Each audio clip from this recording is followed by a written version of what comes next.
5 seconds remaining.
I'm sticking with Nigma, I'm afraid. You know, this team, I've been an OG fanboy for some of my life, you know, I'm not gonna lie, when they were making those TI runs, who wasn't, right? Everyone was an OG fanboy on that day, but for this tournament, you know, I gotta put my logical hat on. I think Nigma, you know, these guys, they want to win so badly. They're the hungriest team in this tournament by a mile. They bombed out of the playoffs on Epicenter League way too early for their liking. I think this team has a lot to prove, and these players with a lot to prove is something to be feared. Coming into DPC, they don't want to have spent this entire online period without really having any kind of significant results. They want to win, and I think that they're going to be bringing their all to this tournament. I think they're going to be able to outmatch OG in this series, but let's see what the drafts have to say, because of course it can all change when these heroes get picked up. So we have the IO and Avenge banned out by OG. Meanwhile, Nigma, they're going to ban out the Morphling and the Snapfire. OG grabbed the Magnus and the Phoenix. Meanwhile, Nigma are going to go with the Mirana. Any thoughts straight off the bat? The Phoenix pick, very strong team fighter, Mirana to try and counter Phoenix with the leap, you know, get that attack speed. Then OG instantly picking up that Magnus. This is going to put a lot of pressure onto Nigma's draft right now, because they understand they're going to have, OG is going to have a carry that's going to farm extremely fast with that Empower, and Nigma take up the one hero who can actually really deal with this Magnus lineups, right? Like Faceless Void, one, you don't want to give OG the Faceless Void with the Magnus, which is really strong, and two, the Faceless Void can always chrono this over farmed carry hero and try to like kill him inside that chrono, and has pretty good synergy as well with the Mirana in this draft. And there's one more thing I wanted to tell you, Nomad. OG banned out Bench in this game, right? In the last 2 series that Nigma played, the only games they won was with a Bench on their team, a Vengeful Spirit strategy. So I think Nigma are maybe lacking a few strategies, I want to say. Because when they beat Viking yesterday, they had Bench 2 games in a row, Bench Shadow Fiend with the Dusa 1 game, and Bench Shadow Fiend with the TV the other game. Then the last series before that they played was against Liquid, and they only won 1 game against Liquid with Bench Dusa. Yeah, no, it's coming down to the wire for these teams to kind of pull out their best heroes, and you want to take away any of these strategies you can. Of course, if OG have done their homework and they've recognized this common consistency with Nigma doing very well, and they are of course going to be getting rid of it. But of course, you know, Miracle Void, that is something which you have to fear, and that you have to have a plan for if you're on the side of OG. Do you think these 2 starting heroes have problems with Void, or do you reckon they do okay? They're going to be okay. The Phoenix is not a hero that dies easily to Faceless Void, especially when the Faceless Void is hitting somebody else. You can always plop that that egg down, and the Void has to choose. Are you gonna chrono and commit to the target you're going on, or are you gonna jump out? Either way, it's a very difficult fighting choice or fighting decision for the Faceless Void. And Magnus with that RP as well, gonna have a huge threat onto the Faceless Void. Long disable, goes through BKB. Now Nigma, they need to ban this PA here. Don't think you can afford to give Mag PA to OG. It's probably the best combo. Okay, they do ban it, and now maybe a Juggernaut as well. I think Jug is also incredibly strong with Magnus. LTW also plays Slark. We saw him play that yesterday. He was really good with it. that's also another potential hero. But Slark not that good against Void though. The Chrono 10 seconds remaining. is gonna lock the Slark down. You can't use your Dark Pact. It's really hard to try to trigger your ultimate before the Chrono comes sometimes.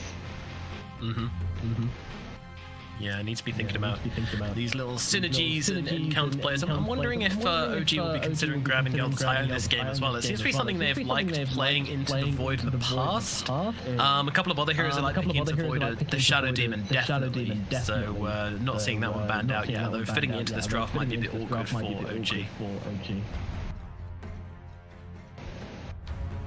I'm not sure where they're planning on putting this mag. One more interesting thing is OG actually banned out the Omni Knight themselves.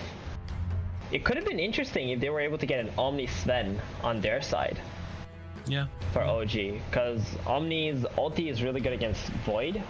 Obviously Sven not amazing against Void, but the Sven plus the Omni Knight is like really strong against Faceless Void, and has a pretty fast tempo too.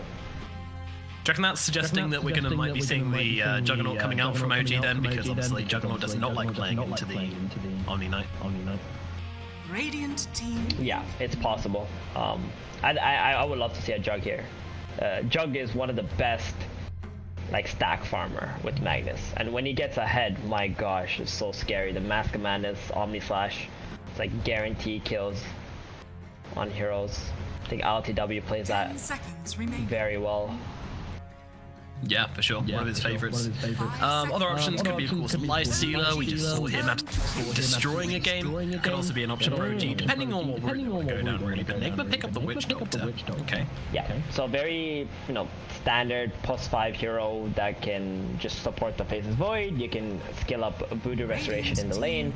Just, sustain against whatever 4 that OG pick up. That's going to be harassing the Void.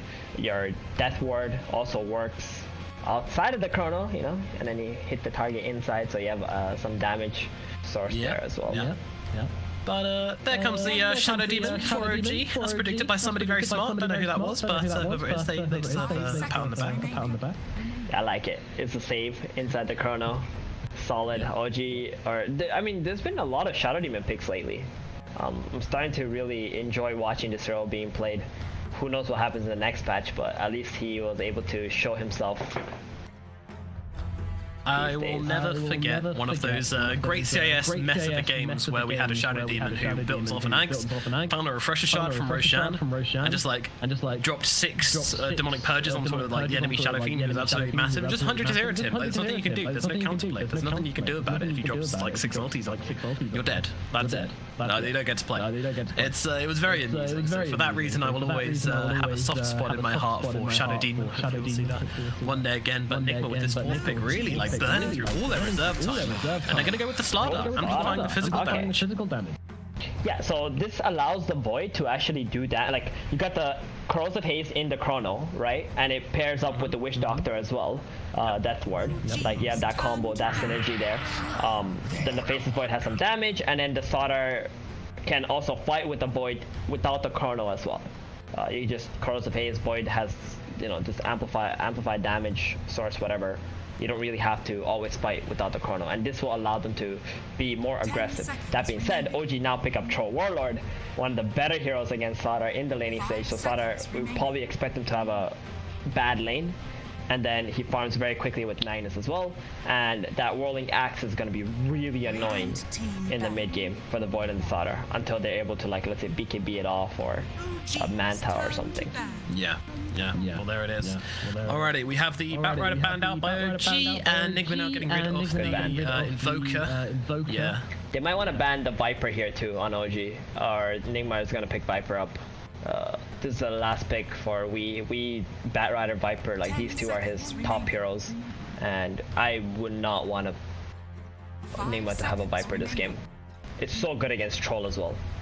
I hope they don't forget on the side of OG here. There's no way they forget. These guys, unless there might be another hero that's even worse. I just don't know what it is right now. And they're probably not gonna pick Shadow Fiend, right? They've been loving the Shadow Fiend. It's possible we and Miracle are both playing it. Miracle is 100% gonna be playing the Void. But we can also play the SF, so there's always that potential there in this game. But I don't think this is an SF kind of game.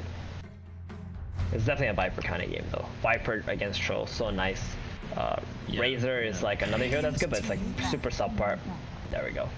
There we go. Bite the band down. I was gonna say, Seb's sitting there with his big stack of ring binders and notes, you know, ready, read up on Nigma. Tell. Quickly, they banned Invoker now. Turn to page 3,421. Means we banned Viper. Okay, done. Bish, bash, bosh. Nigma now, final ban. They gotta be quick about it. They can't mess around here. Not and they probably want to save as much time as possible for this final pick for them. They ban out the Void Spirit, so Topson, what is he gonna be playing this game for OG? Still plenty of options. Plenty of Topson heroes left in the pool. Expectations. Topson's heroes Earth Spirit? Spirit, possibly. Skywrath isn't good against Void. Too much catch this game for that kind of nonsense. Pugna could be a real option, actually. Pugna is pretty decent, yes. That is true. But I want to see him play Earth Spirit. I want to see him play a space making hero. Just give Troll everything in this game. Yeah. That's what I like to see. Okay. So this is something. Assuming it's a mid lane magic damage Gyrocopt.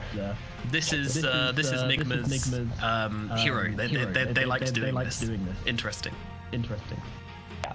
He's just gonna be a fighter. That's their space maker. They go with the Zeus. Oh, they got inspired after that last series.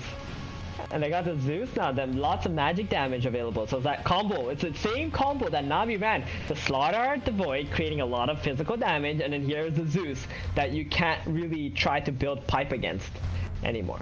So on the side of OG, they got this Gyrocopter. Now Gyrocopter is actually pretty decent against Zeus, like sending the homing missiles out in the laning stage.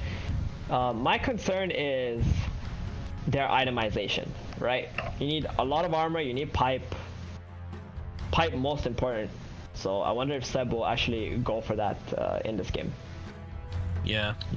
We shall see what route he decides to go down, but these are heroes in the game. So, what kind of advantage do you think we've got here? Do you prefer one draft over the other? I think Nigma's draft is solid, but I think I still have to go with OG here. I think the Troll Warlord plus the Magnus is... I hate betting against Miracle Void. This guy's Void is amazing. Like, I always would have thought people would ban this hero against him, but I think OG at some point they can get really far ahead with this Troll Mag, and their team fight is also really solid too. I slightly favor OG. I do like what they're doing with this draft. I really do. I think this Topson Gyro is going to be very interesting. The magic damage, the slowdown, it's going to make it very hard for Miracle to kind of sustain himself inside these team fights, even with the time walk. But I find it hard to bet against the physical damage. I'm going to stick to my guns, and I'm going to go with Nigma this game. Does that mean it's a wager? Nomad? Are we gonna do it? It does indeed, yeah. Alright. Some reclaimed my last one, so let's just charity donations. Whoever gets it wrong, I'm voting for Nigma, you're voting for OG. I'll go for OG. Let's see which way it goes down. Let's do it. So far, we went the same way in the last 3 games, and we predicted 3 out of 3 correctly. Let's see. This is gonna be it, the tiebreaker, and the loser pays up to charity. Let's do it. That's how we do here, folks. Alrighty, let's get into it. Game number 1 in the best of 3 series here in the upper bracket of the OGA Dota pit. We're going to go through to the upper bracket finals to face the winner of the previous series, which was of course Navi. The loser locks down to the lower bracket to fight off in the wild elimination game. You don't want to be there, folks. It's scary. It's dangerous.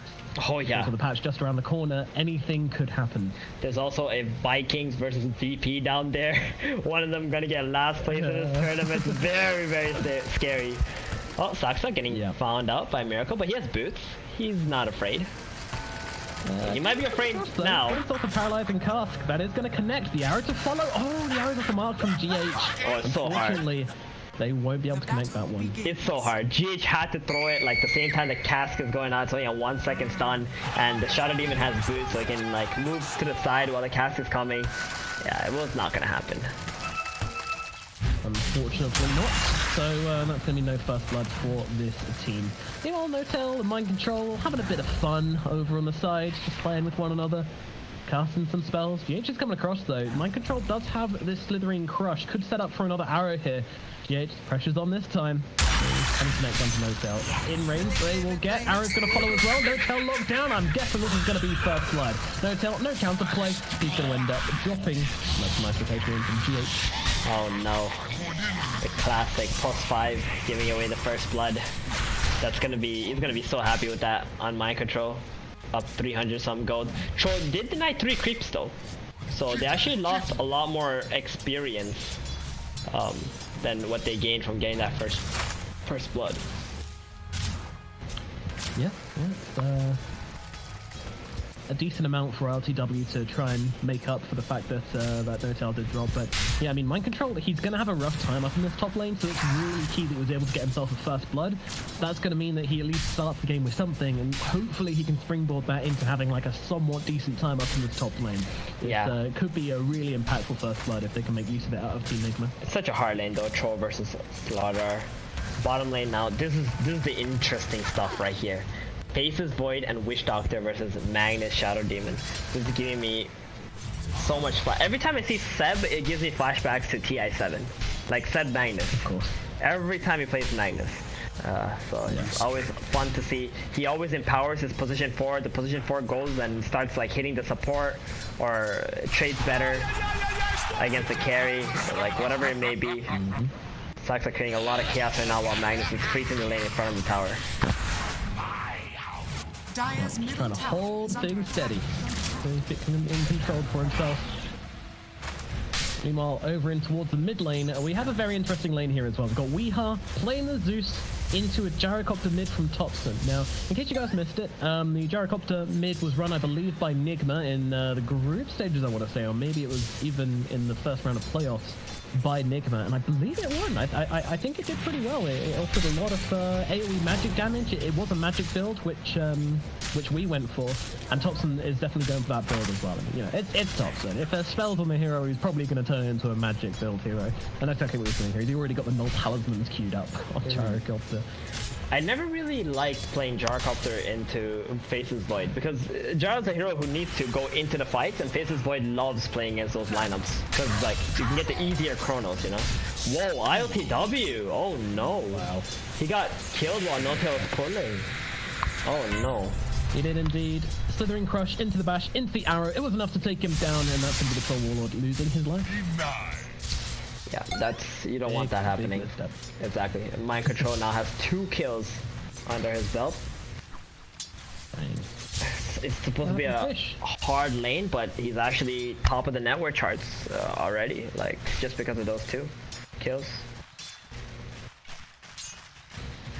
How do you expect any kills to happen middle? Like I feel these 2 guys are just gonna keep, you know, teabagging each other, constantly bring each other low. They have a bottle, they're baiting one another, and then they're just gonna back off and then go back to base or something. I was gonna say teabag each other, you know, like going in and out. Teabag, like a teabag. You know when you drink tea, yeah. Like you drink something of tea. Okay, I think you have some reading up to do on modern language, but nevertheless, yes.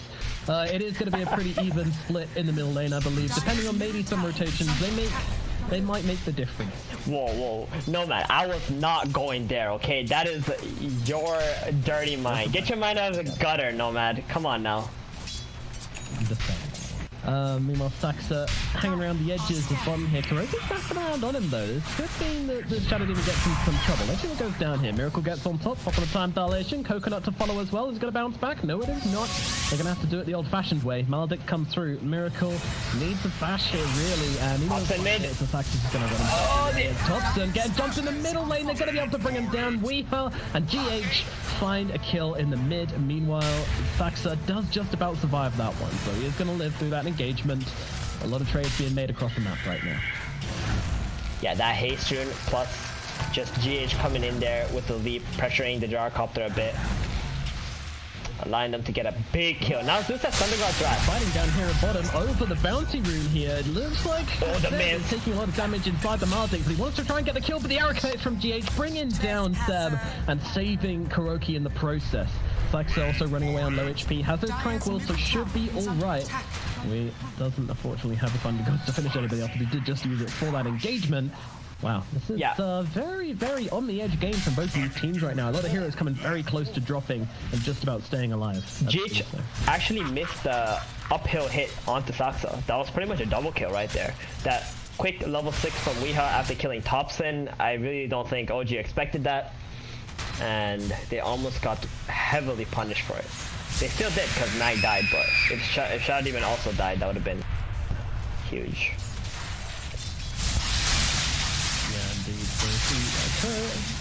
I just come back to bottom and continue to babysit Miracle. They want to give him the best game possible. Currently, he's having a pretty good time.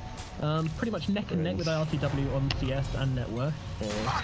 I want to just show like how important runes are for OG, right? They bring both the Shadow Demon and the Phoenix to the top rune, not letting the Zeus pick that up. And as soon as Mirana, GH is like, oh, whoa, what's going on here? Why are there 3 of you? And then it just instantly backs off, and now Thompson secures the bottom rune. Like, that's just, you know, getting in the heads of OG, how they prioritize this and how they understand this is what allows them to make plays on the map.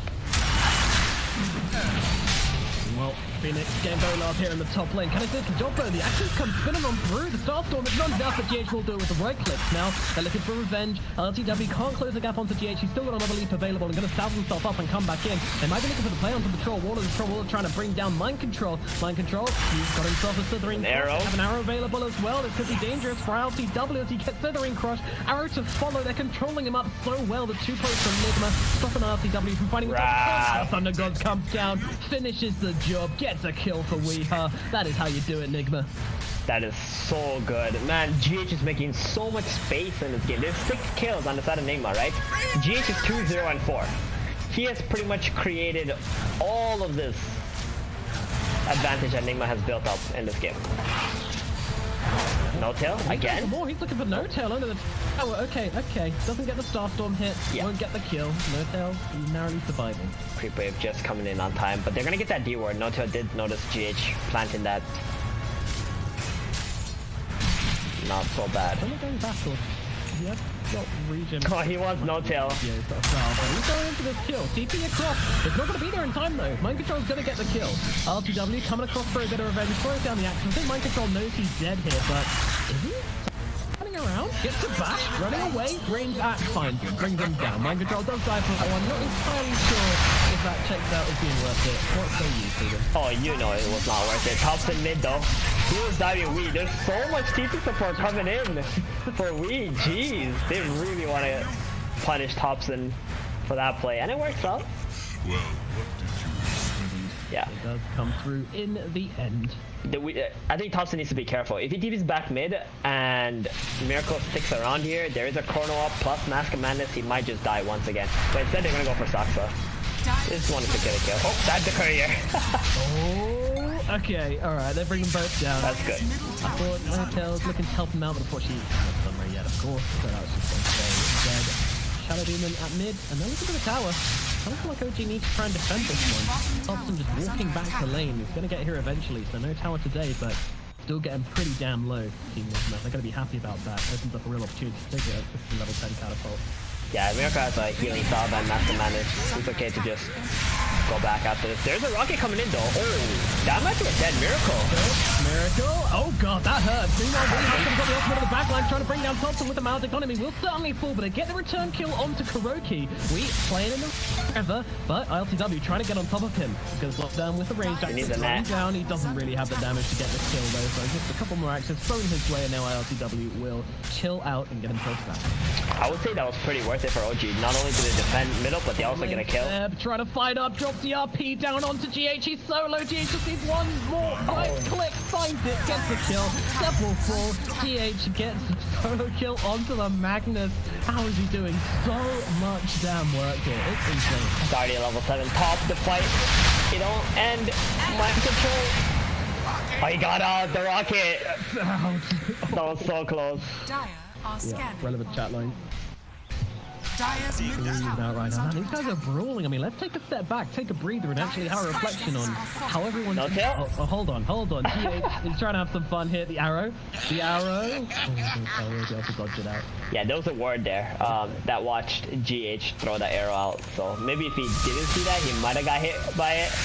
It was a really nice arrow going past the tree line. Damn. Diving it. Stealth arrow. Anyways, yeah, so who's doing well from this lane phase? Who's happy? Who's sad? Give us the 4-1. Oh, every core on Nigma is very happy. That's for sure. That one death from Miracle middle, that made him a little bit sad, but that's okay. He's back to farming once again. There's no pressure on this bottom tower anymore either. Especially after GH is pretty much solo killing Seb there. GH is the one who's like the happiest. Like, he was level 7 by 9 minutes. He just ate the Tommy's level 8.5. He does an insane amount of damage. He can pair up with either the Slaughter or the Void and pretty much kill anybody on OG side. This is a terrifying prospect, and Seb is in danger of being chrono into arrowed down the bottom lane if they want to make this happen. Looks like they do. They do. They're in the neighborhood. Disruption! They're coming down. Saxon So good. throwing the disruption. That means the arrow's going to miss as well. Perfect positioning from Saxon to save Seb, wasting the chrono. And now the look for the turnaround. Croak is going to be the target. He's going to try and drop the death one onto Thompson. Dropping pretty low, and the Thunder's got flop as well. They're going to test through him like butter. Meanwhile, GH, he's taken a step too far and gets cut down by RTW. They are going to be able to make the trades here, but Thompson does die during this. The two supports, you know, it's not the worst trade in the world, but still a little bit better for OG, just because they get the chrono. Yeah, yeah, I guess so, but they also got mid and top tower though, on Nigma's side. So a lot of map control now for Nigma, and the Phases Void. I wonder if he's just gonna leave bottom lane. He's still feeling quite comfortable to stay down here. There's not enough pressure coming out from OG side for him to get kicked out of this lane at the moment. Just allowing his Zeus and Slaughter to absorb the farm top and middle first before he takes over those areas.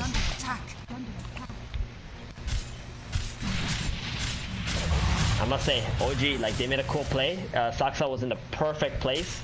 He read the map correctly, expecting Seb to be the one getting chronoed, but they're not really opening up this map, and Thompson is struggling quite a lot too. He's going for that Boots of Travels, not that tanky. Still needs another 1,000 gold. Yeah, let's work it in there. Nigma, looking for some blood. They have this Link Dagger on mind control. They want to make some use of this timing.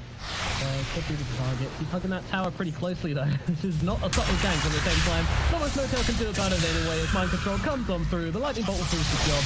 Arrow not even needed. Noah get the clean kill onto the Phoenix and look to take this last outer tower, but Thompson has turned up, so it doesn't look like they're willing to let this go easily. He needs to be careful. Yeah, he's looking pretty dead. Jump in, done, lightning bolt, Thompson, he's got a great phase on him, trying to run away. Miracle is on in, the disruption comes through, but everything Saxon's going to die as well, more than anything. Both heroes will drop. The death ward from Koki, pretty damn good. Even getting some hit from onto ILW here. Koki his death ward, ain't nothing to mess with. Seb trying to come down, looking for the RT, can't find himself a target. Could put on Thompson control if he really wants, but he's actually out of mana right now, as no-tail will fall. Seb steering really open position, the whole of Nigma coming in. It's some chain fitting going on right now.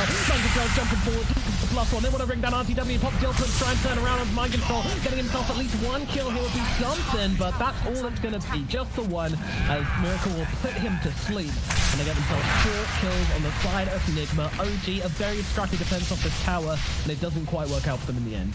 Oh, that was an awkward defense from OG. Like, your Gyrocopter and your Shadow Demon die right away, then the Phoenix TP's in, literally eggs in front of 4 heroes.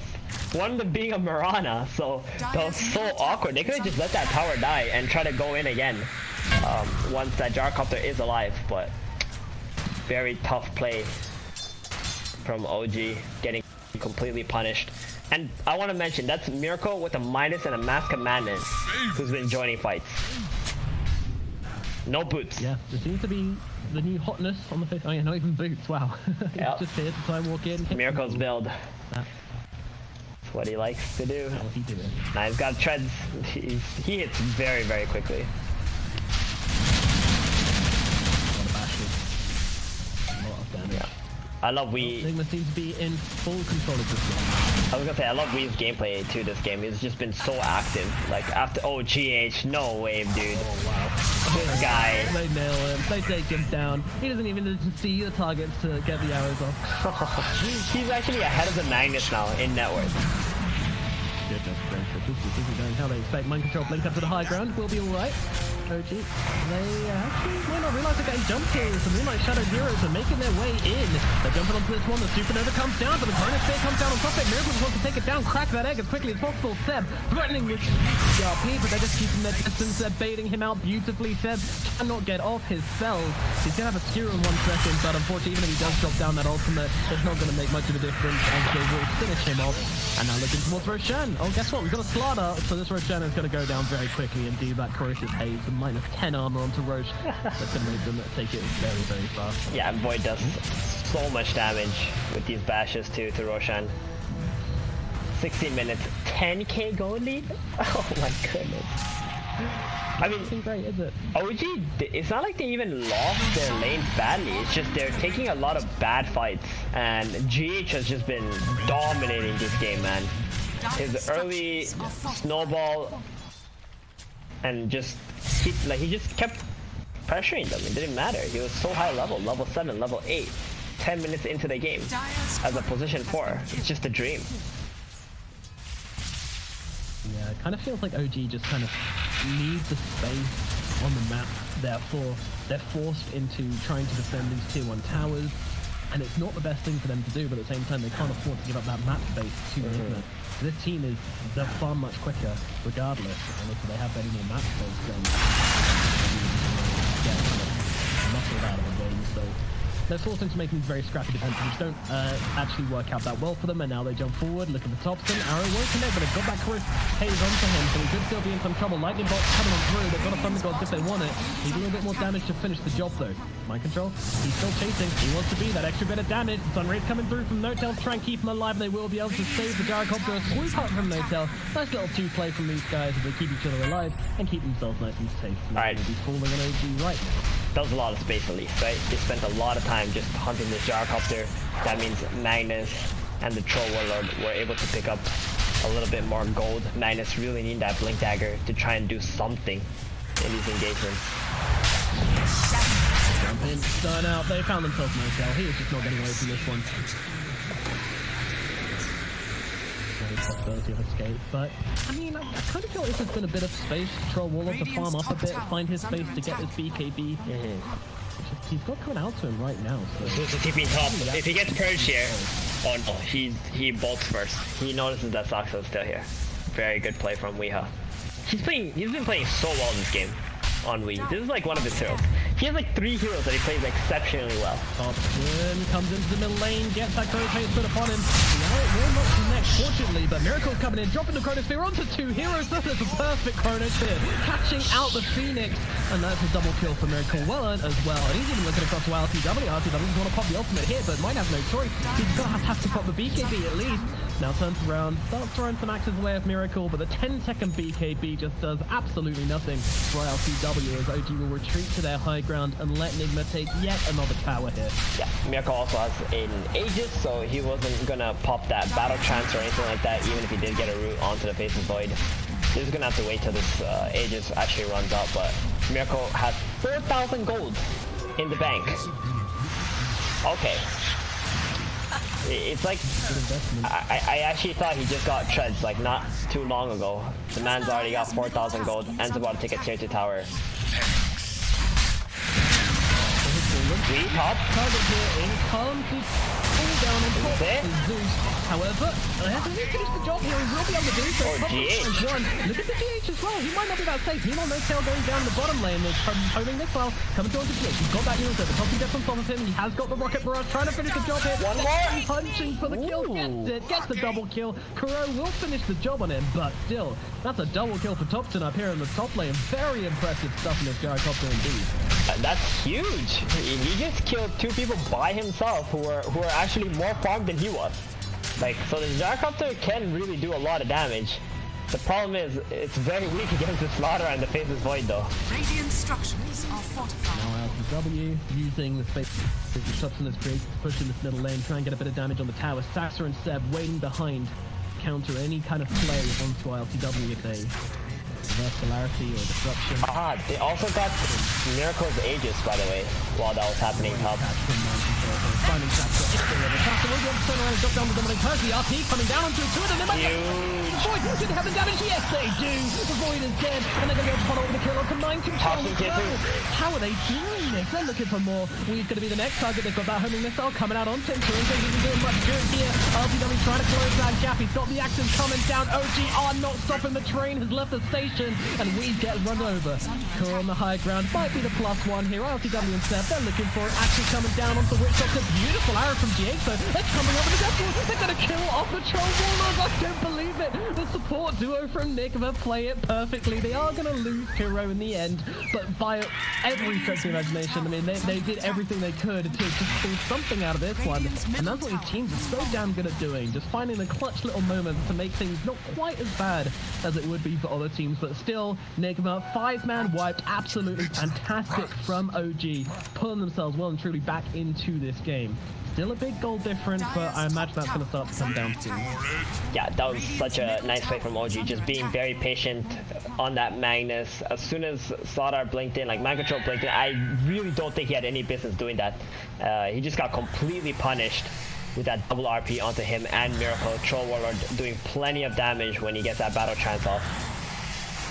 Dude. That GH arrow onto the Troll Warlord. Oh yeah, that was so nice.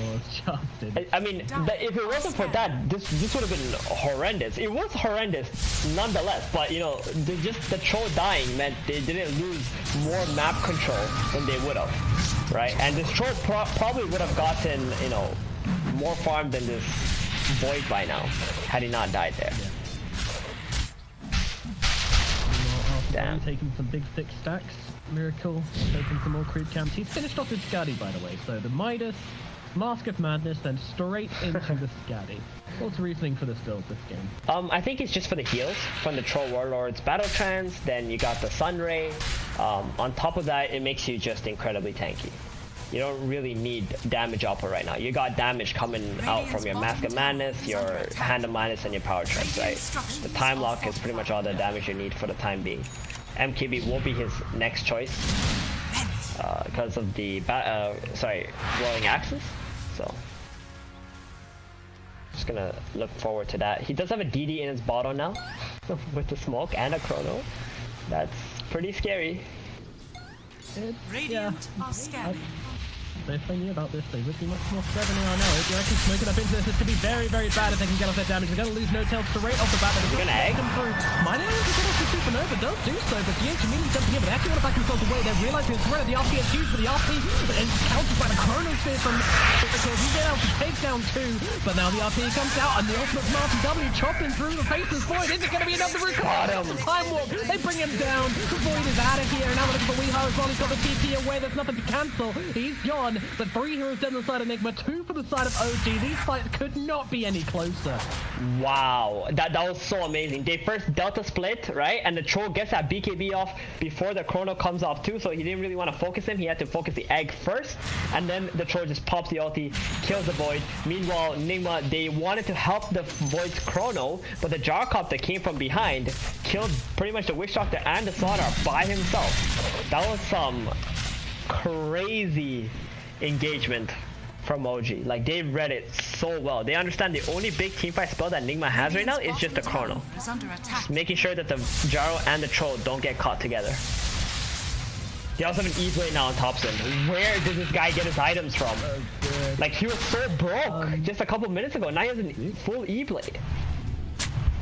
All this turnaround has come from Thompson's play in the top lane. Since then, that's how they've been able to find things. Mind Control jumping on Thompson. He's just going to turn around, drop the E-Blade, pull him down, as well, drop the Demonic Purge. Not comes through as well with the Rocket Barrage. That's interesting. That's interesting. So the plan is to use the Ethereal Blade to slow him down long enough for the homing missile to connect. And also stay in range for the Rocket Barrage and the cooldown. Dude, this is how he played his Snapfire too, right?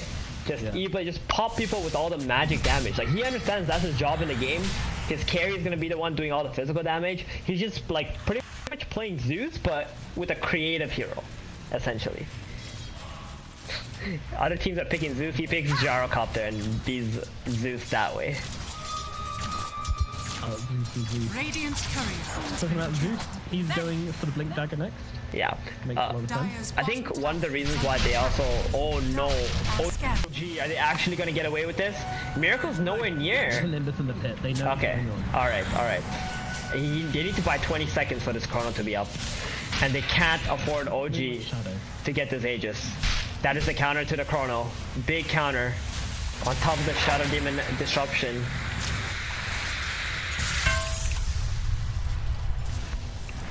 Roche just casually having a 1v1 with the Nimbus in the pit.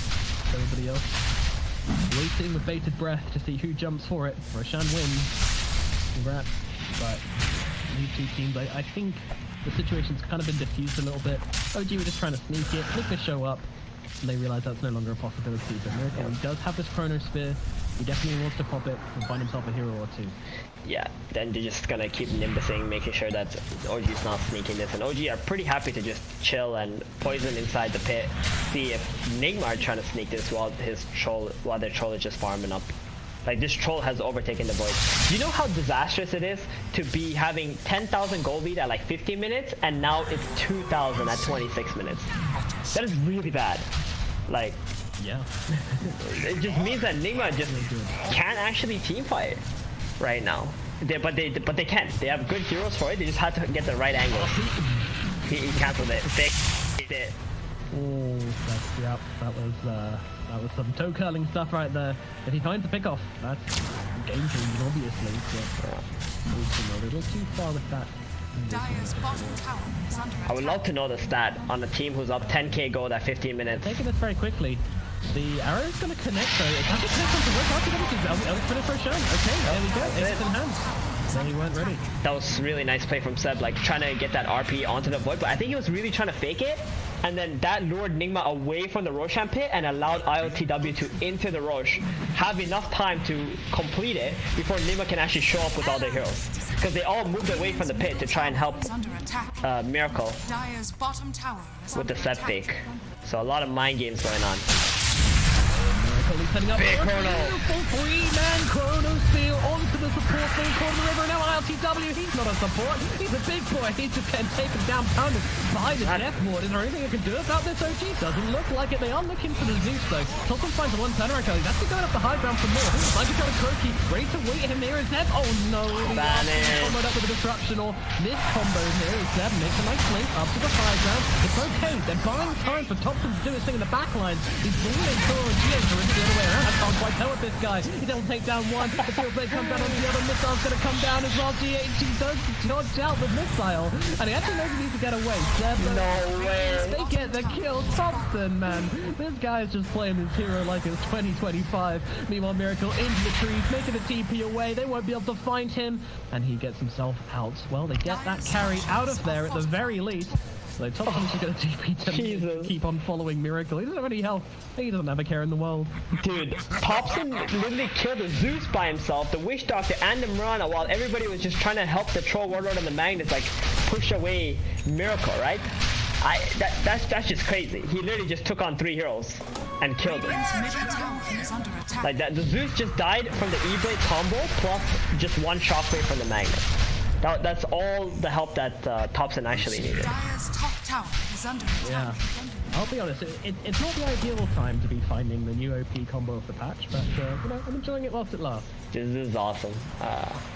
I love watching Thompson play right like this. Like, it's just so refreshing. And the thing about Thompson, what makes him so special is he finds the right angles in the team fight. He knows who can kill him, and then he avoids that situation and finds like the most optimal hero to maximize his damage and impact in the fight. Right? Like, he's always so patient. Yeah. So patient. And the thing which makes it even more impressive is that it's on heroes like Magic Damage Gyro and Morphling and Aghanim turning into Earth Spirit. He seems to play these heroes which no one ever else, or, you know, do these strategies which no one else ever does. And somehow acting like he's played like 500 games. Exactly. It's just like a playstyle thing though, right? Like he kind of plays this way with pretty much every hero. He's just, you know, owns up to it. Like he knows this is how he likes to play. He knows this is how he knows how to play, and he just does it really well. And everybody else is kind of just surprised by it since they're all doing like meta stuff. Yeah. It's gonna be pretty annoying to try and pass it off like, I'm sure he's gonna do this Morphling Spirit Mid. Oh no, he's fixed Magic Damage Jar this time. Great. Proto takes out the window, but Nigma by no means out of this one, and with RTW walks up to the high ground. Oh, blue Chrono. Let's go allow the Chrono to come out. They've got out Thompson. Can they bring him down? Do they have the damage that looks like they do? Thompson no gets off the Ethereal play in the very last second. Out of BKB as well. He's gonna survive through this. Miracle actually has to retreat. GH is coming in though. He wants this kill so badly. He wants to bring him down, but the BKB is still going. They might get the return kill, but we blinked in. Finished off with the lightning bolt. This is Nigma's fight. 3 heroes dead, along with the carry in the mid laner. It's already over for OG. They just need to try and get themselves out of there. No Tail though, unfortunately, does not have the Icarus dive. He's got 20 charges on his Holy Locket. I only just he's got a Holy Locket, but it's not going to save him here, unfortunately. Dude, that was such a beautiful play from Nigma. They fully expected OG to run up that hill. They let the troll come in first. Slardar stunned them up, and Miracle, as soon as he saw Shadow Demon, he jumped in. And conveniently enough, there was also a Gyrocopter right beside him. So the two, position 1 and the 2, getting down to like what, 100 HP? At the end of that chrono, it just allowed Nigma to just completely run them over. OG making that over-aggressive play into that high ground without taking the right steps to penetrate that area. Well, the comeback dream looking pretty sick for OG, but all of a sudden Nigma just reminding us why this team is so damn good. They were still ahead at that point, and they made sure to remind OG of it very thoroughly, taking the team fight beautifully and put themselves back into a firm ahead position. Really nice stuff. I will not count OG out until Nigma manages to secure the next Roshan. That's gonna be the big thing for Nigma. If they can get the next Rosh, it's gonna have a Refresher Shard or an Ags on it too. That's gonna be the game changer right now. This one Rax, I don't think it means a whole lot against a Troll Magnus. It is a little bit of an advantage, which will definitely help Nigma out, but if these last team fights, what they told us is that OG are a bit stronger at the moment. Like that last fight was just, when Nigma won, it was just a complete, you know, one-sided fight, right? They had like the best possible case scenario for them. Yeah, but with the AK gold advantage, it's going to be very tricky for OG to break them next time around. And it feels like they've figured something out now, Nigma. It feels like this kind of scattered gameplay we've seen before is about to come to an end. We'll see what they can give to OG. I mean, you know, Kuro as the captain, this team's never going to really be making... Oh, hold on. Kuro bought Aghanim Scepter on Wish Doctor. Radiant's top tower is under finish it attack. off, the absolute madman. Okay. Normally we see Wish Doctors buying Glimmer Caves, you know, but this is a greedy build here. That being said though, it's a lot of damage in Chrono. Miracle has been getting 2/3-man Chronos this entire game. It's gonna be just some nice damage output. That being the case, it definitely is gonna be Kuro and Miracle are going to be blasting out a lot in these 3 fights. And the Zeus. Let's not forget the Zeus here. I know he's been dying quite a bit, but whoa, it's Power Ranger TPs top onto the tier 2 tower. They're really going to bait this tier 1 right now. Oh, OG, I think they knew they were at bottom and they were like, alright guys, they're going to be smoking like this, but no, they're jumping straight onto LTW, however. LTW, if they're just going to play carefully, it looks like it's only a soft submit from Nigma here. They're trying to bait out themselves and they get them. Beautifully done to get that supernova down. They clear themselves away, get themselves back, and now they can re-engage. It's trying to go back. Really nicely done from Nigma. OG, I don't think you're gonna want to fight this, but they're sticking around, man. Yeah, they want to get the surprise RP. Yep, arrow gonna come through, not gonna connect though, bouncing through the fight. LCW happy to stay on this front line and be the big crowd in the front line. Come right in there, Nigma to come and attack him. No supernova, no worries. We don't need that stupid stuff. Arrow? Jumping on some control wall of Troll. It's getting pretty low here. Might want to consider popping that BKB and finishing the job, and we'll do exactly that. Now, sees Miracle pops the Chrono Spear down. That means that BKB is going to end and he's going to get completely shredded. Bye-bye ILTW. Meanwhile, Thompson, he's on the chase. For what? I'm not too sure. Now he's going to TP himself away. Miracle's not even going to try for the bash.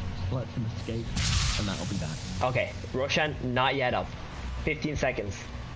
It doesn't look like Nigma knows the timer at the moment, but when OG is alive on this Troll Warlord, they're gonna have a window to do something. The chrono is on cooldown for 2+ minutes. This is it. This next rush, it's gonna be everything in this game. 1.5 minutes, and this game should be decided pretty much by this Roshan. I mean, to be fair, I think if OG get the Roshan, will get the Aegis, you're still playing into a Zeus and Witch Doctor and Mirana high ground. Like it's pretty good. So. It really depends on what item comes from this Roshan, right? If you get like an Aghanim for the Shadow Demon, that could be pretty strong against the Faceless Void as well for OG. If you get a Refresher, -RP, 2 RPs, it's just okay. But that Axe could be a huge game changer. And Troll is going to feel so confident to just walk up high grounds with that Aegis as well for 5 minutes.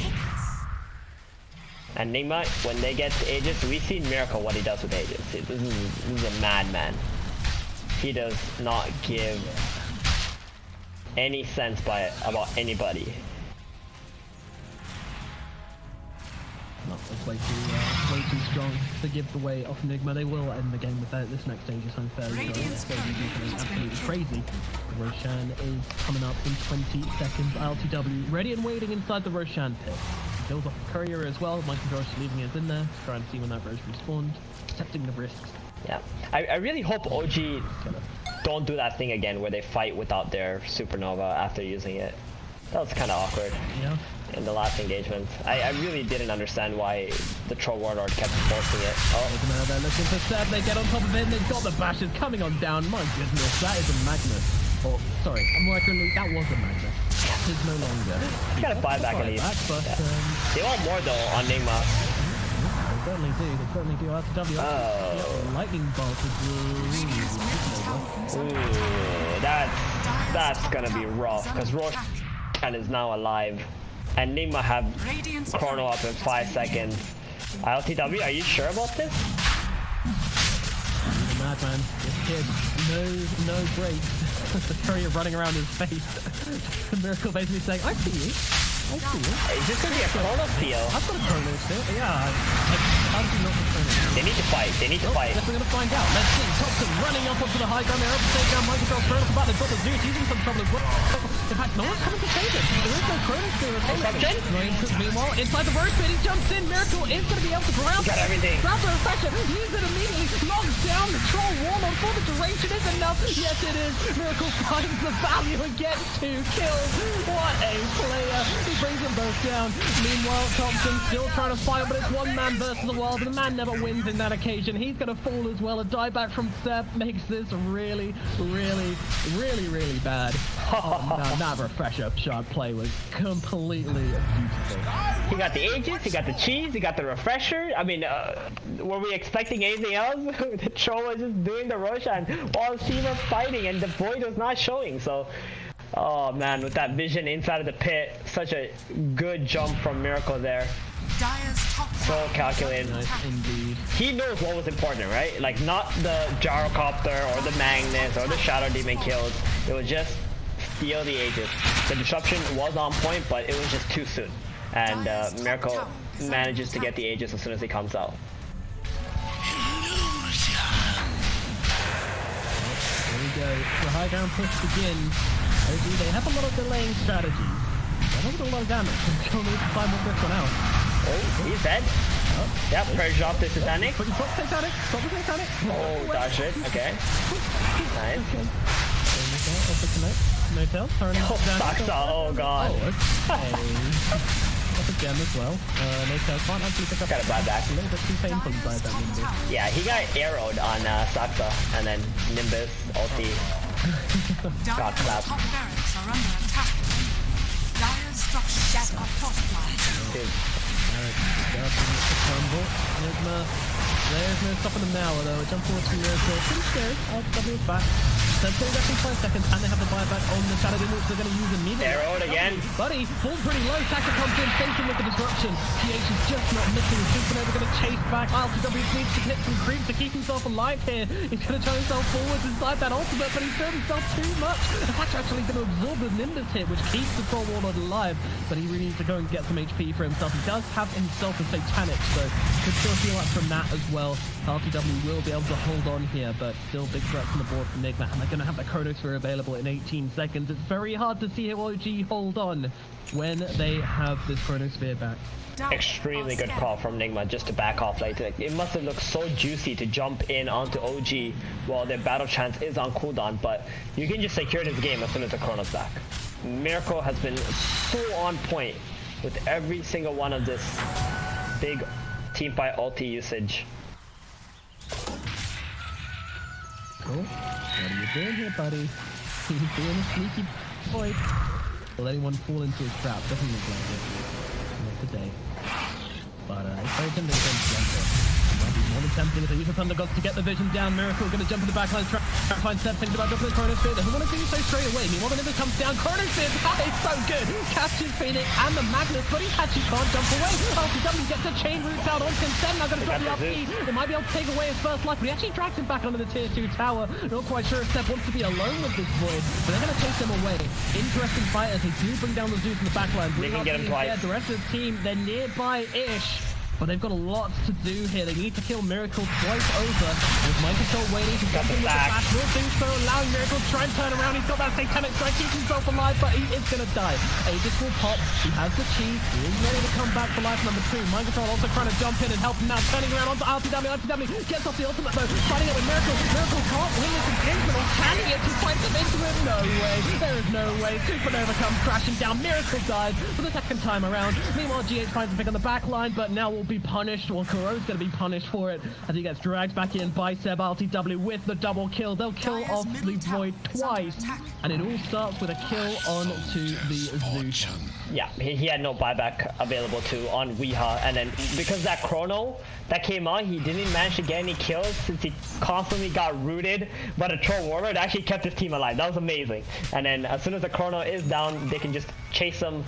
LTW not attacking anybody else, keeping up the fervor stacks on the Void so he can just constantly go onto him. That Butterfly made it really hard though to kill the Void, but he does have an MKB available soon. He does. He does. That should make the difference, but they needed the difference. GH, oh, so close. But they don't. Yeah. Nice play from GH there too. Honestly, GH has been doing so much work in this game. Like his build is amazing, blink heals, controlling the troll, always removing the empower, super annoying. The Guardian Beast keeping his team alive, and now it's gonna have a Hex. I'd rather see him buy an E-Blade maybe, just so he can E-Blade someone or E-Blade the Troll Warlord. The Troll does have a lot of statuses, but E-Blading like your teammate when the Troll uses the ulti is pretty strong too. But the Hex is nice. He just wants to pick somebody off maybe. They feel like they lack a little bit of disable, I suppose. Yeah, it does seem to be the case. And just that hard knockdown on control. No tail, arrow. Eliminate any kind of chance of him getting touched off of the top. Yeah, he's got the A on diff. Okay, that's fine. Damn, this game is getting very tense, Nomad. They have 2 Raxes, but the tier 2 is still alive bottom. That's gonna be pretty hard for Nigma to take the way that OG has been playing. They're just playing for the 4th Roshan already. Now, it could take... Void. Oh, that's good. That's really good. That is really, really good. It's gonna give the Timeless Relic to either the Zeus or the Mirana. It's also amazing. Timeless Relic Mirana with that sight and the arrows. Whew.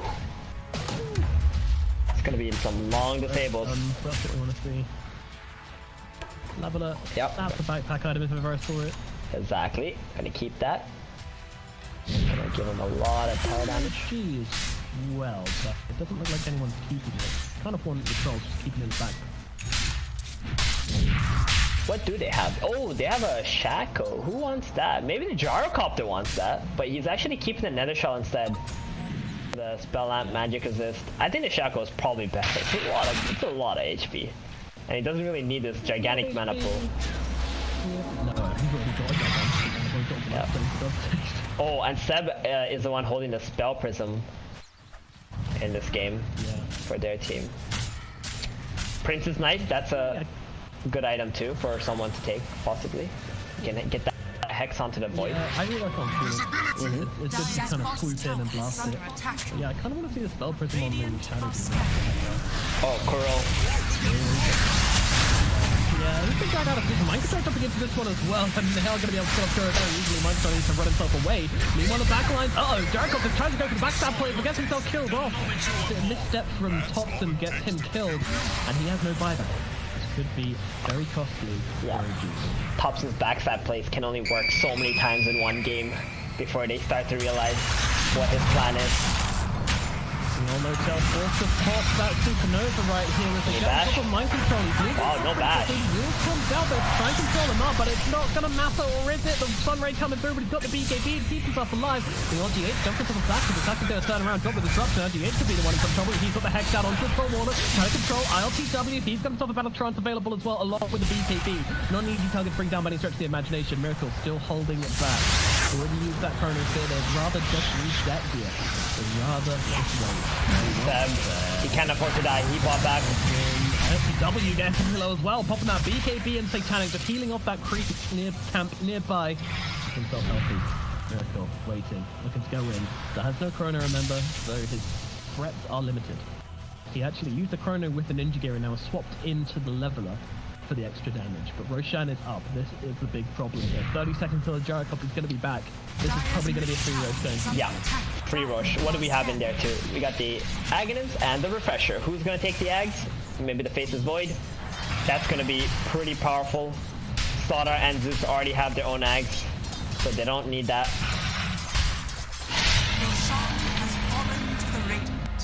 And he shall fall into the pockets of the Faceless Void. Aegis as well. A fitting bounty. And Refresher shot for Zeus. Actually. Come on, Thompson. What's going on in here? They're going to drop down the demonic curse. You managed to get a blink away on mind control just in time. The rest of the team is nearby, so very hard for OG to actually commit to this one. Yeah, just gonna reset. Just wait for the chrono. 60 seconds, right? You got the Aegis. Yeah. Very long time left on your Aegis. You can just farm out just a little bit more. I really think Thompson needs that shackle. He's just not going to be surviving against his Void, especially when he gets chronoed. This Shoal is just not providing enough for it to be warranted for Jarakov to keep at 47 minutes into the game. The Bloodstone already gives you enough magic resist. You don't really need more, I would feel. Doubly getting arrowed up, but he's got a Satanic and a Sanjing Yasha, so it doesn't last very long at all. So it's not bothered. It does not. The thing that bothers Troll the most is the Yules. Not affected by status resistance. 2.5 second disable. It's been such a treat watching. Looking. Who are they gonna find? They want Seb. They want Seb. He doesn't have a buyback. He's a sure kill. Thunder God's gonna find it, and they're gonna go for it. Miracle. He's got a bonus through Galeable, and they will be able to drop it down onto the Magnus, but in comes a disruption from down the map. RP? Save him and keep him alive a little bit longer, but he can't get off the RP anyway. He is dead. LTW in some trouble, popping that ultimate, trying to turn it around onto the Faceless Void, but the Faceless Void is more than happy to tank up into this one, and now he's got the Titanic coming out the other side. He's gonna be able to drop the Troll Warlord. Troll Warlord is dead. He has himself a buyback, but he does not want to use it. Saxa coming back into this one as well, trying to fight out the top. Some Euro comes down onto the Shadow Demon. The arrows coming through as well. Multi-shot arrows coming out in every which direction. No buyback on Saxa either. Immediate dieback from him, in fact. But the Aegis on the Void. That might be it, but Nigma might have just done it. Oh, you know, OG, no fight till the last minute, but unfortunately, this really is looking like it's the end of the day for them. Let's see how they can play this one. Arrows coming out in every direction. No tail. ILTW and Thompson, the only ones left to defend for the next 70 seconds. Then immediately jumping onto a couple of Jarakov using that time warp bash combination to try and bring him down. Jarakov is going to be this target. Can they kill him off? Yes, they can. No buyback on him either. They're going to keep on chasing his LTW. Is going to be the next target. No tail is going to lose his life just outside the base, and down goes LTW as well. It's a triple kill for Miracle, and that will be it. The GG is called. Some days You just can't beat Miracle when he's playing on the Spaces board. He's just too damn good at hero. GH on the Mirana as well. Two incredible performances from these two. Nigma really giving it their all in this series and coming out with the victory in the end. GG. This is exactly why teams first phase ban Faces Void against this team. I mean, you said it. Faces Void, Mirana, GH, like these two, it was their show, right? Especially GH through the early game.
5 seconds remaining. Dire team ban. Turn to ban. Welcome back, everyone. Here we are. I'm Gareth. Nomad has had to disappear off somewhere, but we're sticking around with 1437 as we get ourselves into Game 2 of this series, Nigma against OG. I mean, Theben, Game 1, that was spectacular. It looked like within 90 minutes Nigma had it, but it was real back and forth for a solid 45 minutes, an hour almost. Dude, that was one of the best games I've seen all year. Just the small little things that both teams were doing to try to get an advantage, you know, the angles that they were taking with all their heroes, Miracle being patient to jump the right targets, Gyrocopter on Thompson, the same thing, looking for that Zeus in the engagement. And if you watch Weehaw, this man was playing like 3 screens away because he knew that Thompson is looking for him. So it's like it all depended on, it all came down to who jumped who first and who got the right target first. Yeah, like the backstabs from Thompson in every single team fight, just like beelining for that Zeus. And the last couple of games we've seen from that mid lane, the Snapfire, the Gyrocopter, he's going to rename the E-Blade into the T-Blade soon. You know, he is going for that item straight away, and he knows how to use it. It's amazing. It just does so much burst damage, and it really catches people off guard because they don't really expect you to get it so early into the game as well. Yeah, I think he had to, like, in the last series, you know, last night, he had it like 12 minutes in or something, an E-Blade, and it's like, where did this come from? How has he got this? Like, oh, brown boots, bottle wand, E-Blade, not bothering with anything else. Nope. I love that. I love that build. So innovative. This man, he is very unique in terms of the item builds that he goes for, and he knows exactly how to utilize them. That's what makes him so good, pretty much. Well, Phoenix into Omni Knight. I'm a little bit sad that Venge is being banned out. That Venge with Shadow Fiend, the Venge with the Terrorblade and the Medusa looked really good for Nigma in those extended games against Viking, but obviously OG doing their homework and realizing they don't want to be messing around with that nonsense as the kind of classic now Omni Knight Sven back and forth in that first phase comes. Exactly. You don't really want to give any team the Omni and the Sven combo. Nigma Miracle is really good at playing this Sven as well. And one thing about the Venge with the Viking, that was exceptionally good against Viking too, because Venge Dusa is one of their strategies that they really like to execute as well. So taking that away was a pretty big deal too. But OG really understanding that Nigma knows how to use the Venge to its fullest extent, like bringing in Shadow Fiend, for example, right? That's something that other teams are not willing to do, and it helps them. Yeah, like first phasing Shadow Fiend going, like we went 0-8 in the laning stage and then didn't die for like 20 minutes, soaking up so much attention away from Miracle. A quick question though, how do you feel about this Sven versus Omni Knight? When Omni's picked first, Sven's the counter, you're gonna have that Dispel on the Stormhammer and stuff. Like it? In that order? I think if you want the Omni Sven, it's a lot better to take the Sven first. Just because Sven has more heroes that he can play with in the draft, right? Where Omni, you're kind of limited, right? Omni really only pairs up with the carry hero, and there isn't a lot of heroes who can utilize that Heavenly Grace as well as Sven could, for example. So this game, they do go with the Troll. Troll is a good hero against Sven. You can man up on him, especially once you have the Basher, and you can make Sven have a really difficult time, but it's just not as good for sure. So I think I do prefer, for me, the Sven against the Omni Knight, especially if the team with the Omni Knight doesn't have a huge variety of heroes that they can pair the Omni with. I guess you are also kind of forcing the hand of your opponents to pick Sven. And then we've seen the shift of, a couple of European and CIS teams move Sven into like position 3. And I think we even heard a couple of Russian players saying that Sven can even be, they've kind of tested it in scrims playing as like POS 4 or even POS 5, like we used to see 2 or 3 years ago with just Stormhammer running at people. So you've got that potential shift if you really need to. That's true. I hope we don't see that, because it is really subpar as a support. This hero just farms so quickly. Like, why would you want to put it in any other role than a core? Right? Even at position 3, I don't mind position 3, right? You can have a lot of impact just buying like an Urn, Aghanims. That's kind of like the build that we've been seeing if someone does decide to play a post 3 Sven. ES now from OG. I love this pickup, by the way, from OG, because it's a flex pick, right? They got the last pick, they can flex this to the very end, they can pick another 4, or they can give Thompson this Earth Spirit, go middle. And Earth Spirit with Heavenly Grace, that is a strong combo. right? Yeah, his strength gain is like, you know, insane. Yeah, you know, like 3.5 or something. And then we've seen Topson with that Echo Saber build in his past, where he's whacking people with it. Yeah. You read my mind. You read my mind. The Echo Saber with the Heavenly Grace, and you can even, you know, whack the egg if you want to in the game too. Yeah, oh, Storm Spirit pickup now from Nigma. They see that not a lot of disables coming out from OG here. Very early Storm pick. Normally I expect we to like kind of hold out in the draft until he can pick like maybe Bat, Viper, Zeus. Like these are his, I want to say those are his 3 really comfort heroes. And then everything else like goes, you know, tier 2-ish for his hero pool. So picking a Storm this early, it could be kind of a vulnerability in Nigma's draft. Yeah, exactly. Risky vulnerability. And now they get the puck here. Pretty good hero, lock down the Storm. I think it's really good in the laning stage as well, for the most part. Pair it up with the Earth Spirit, we could really see Wee die a couple times if he's not very safe.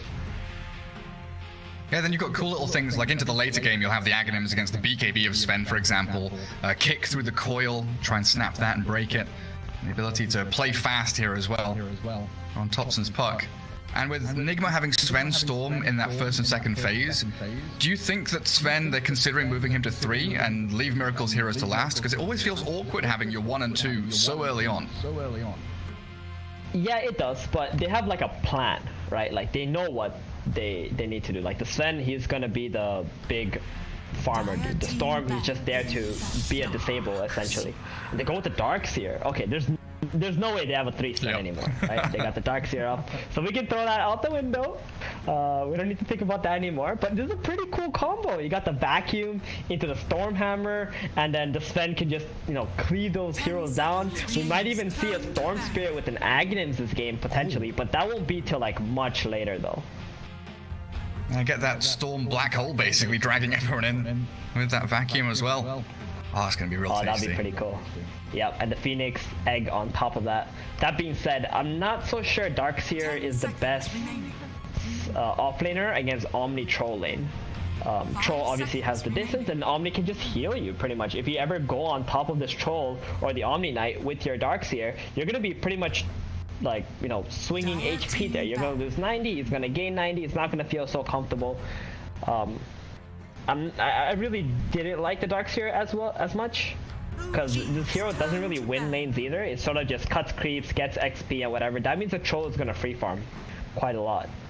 Yeah, and we rarely see Darkseer anymore, but thinking about when he was used historically, it's the pairing you have with him, right? I like the Elder Titan ban, because Darkseer ET, that could apply pressure. And you think back to like Darkseer Spirit Breaker, you know, the good old classic. Where's that gone? The good old classic. Yeah, it was Spirit Breaker, surprisingly a very good hero with Phoenix and Storm as well, just leading the way for those heroes so they can be the secondary jump in your lineup. I'm really interested to see what pickup Nigma's gonna have here. It's kind of hard because it feels like Puck limits your options. Like a roaming hero that wants to move into mid from the off lane struggles against Puck, who can just disengage so easily. Yeah.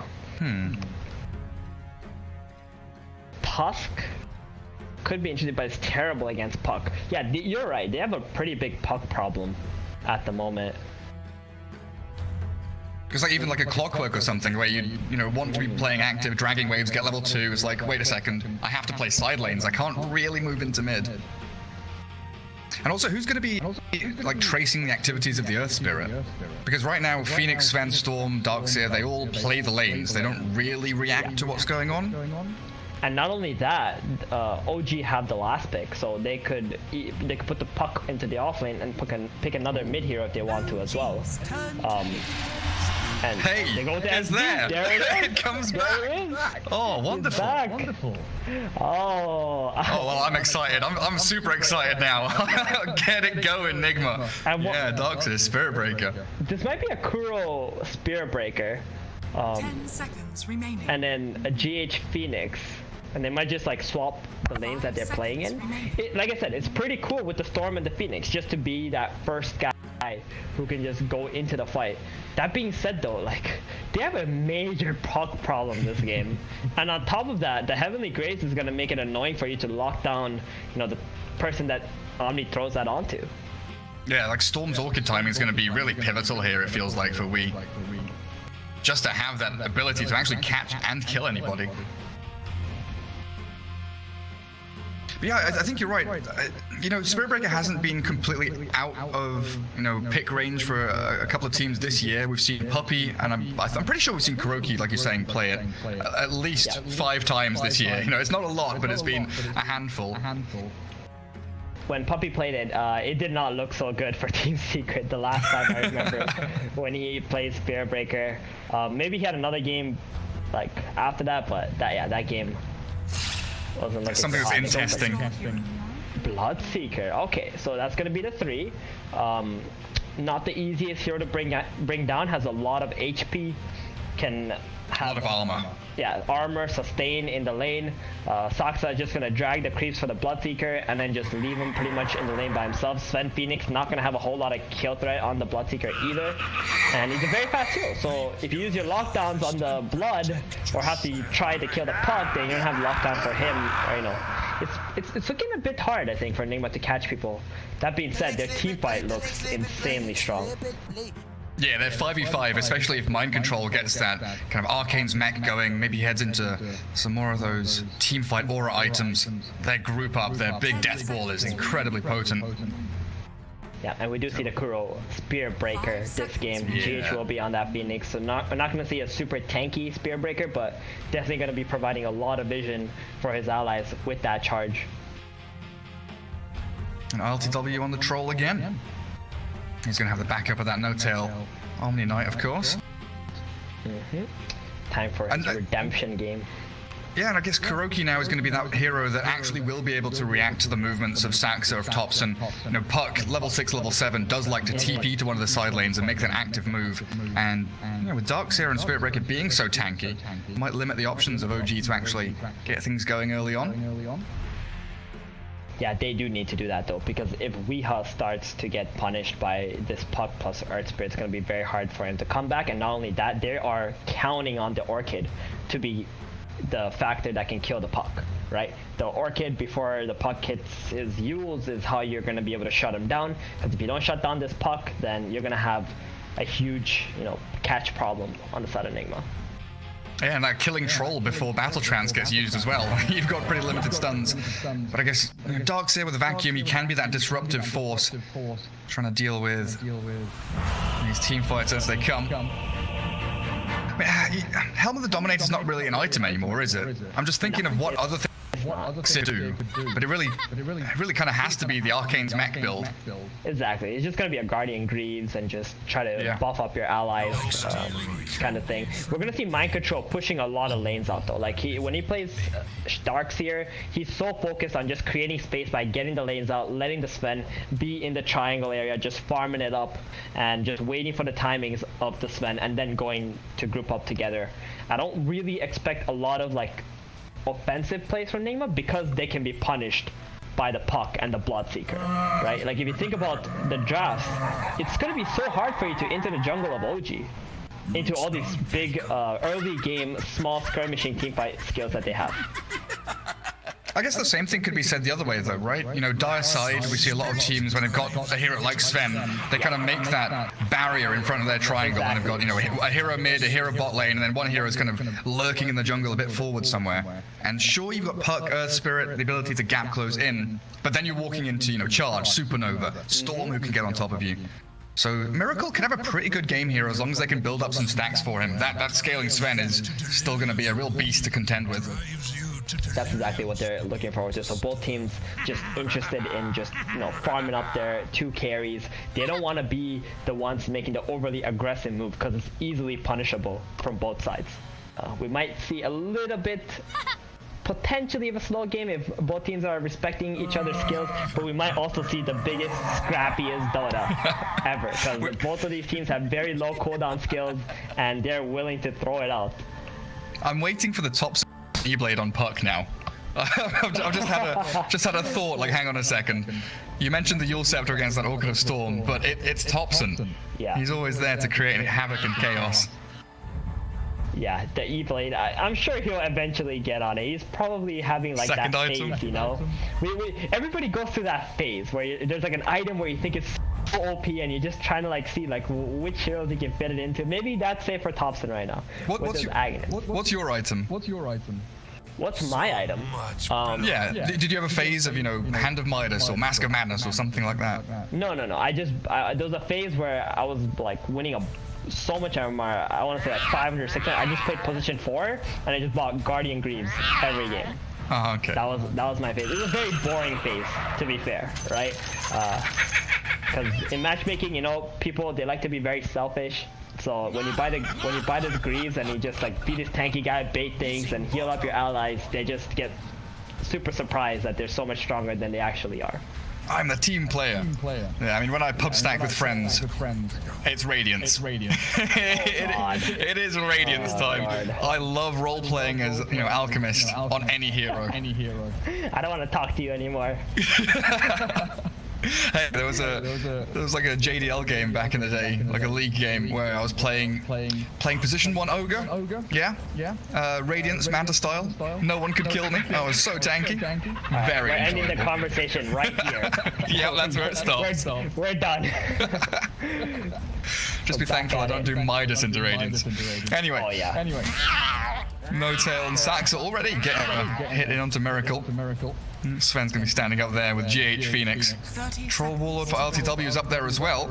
So it looks like OG setting up for the Omni Troll to be top to face off against the Sven. Ooh, I kind of like this.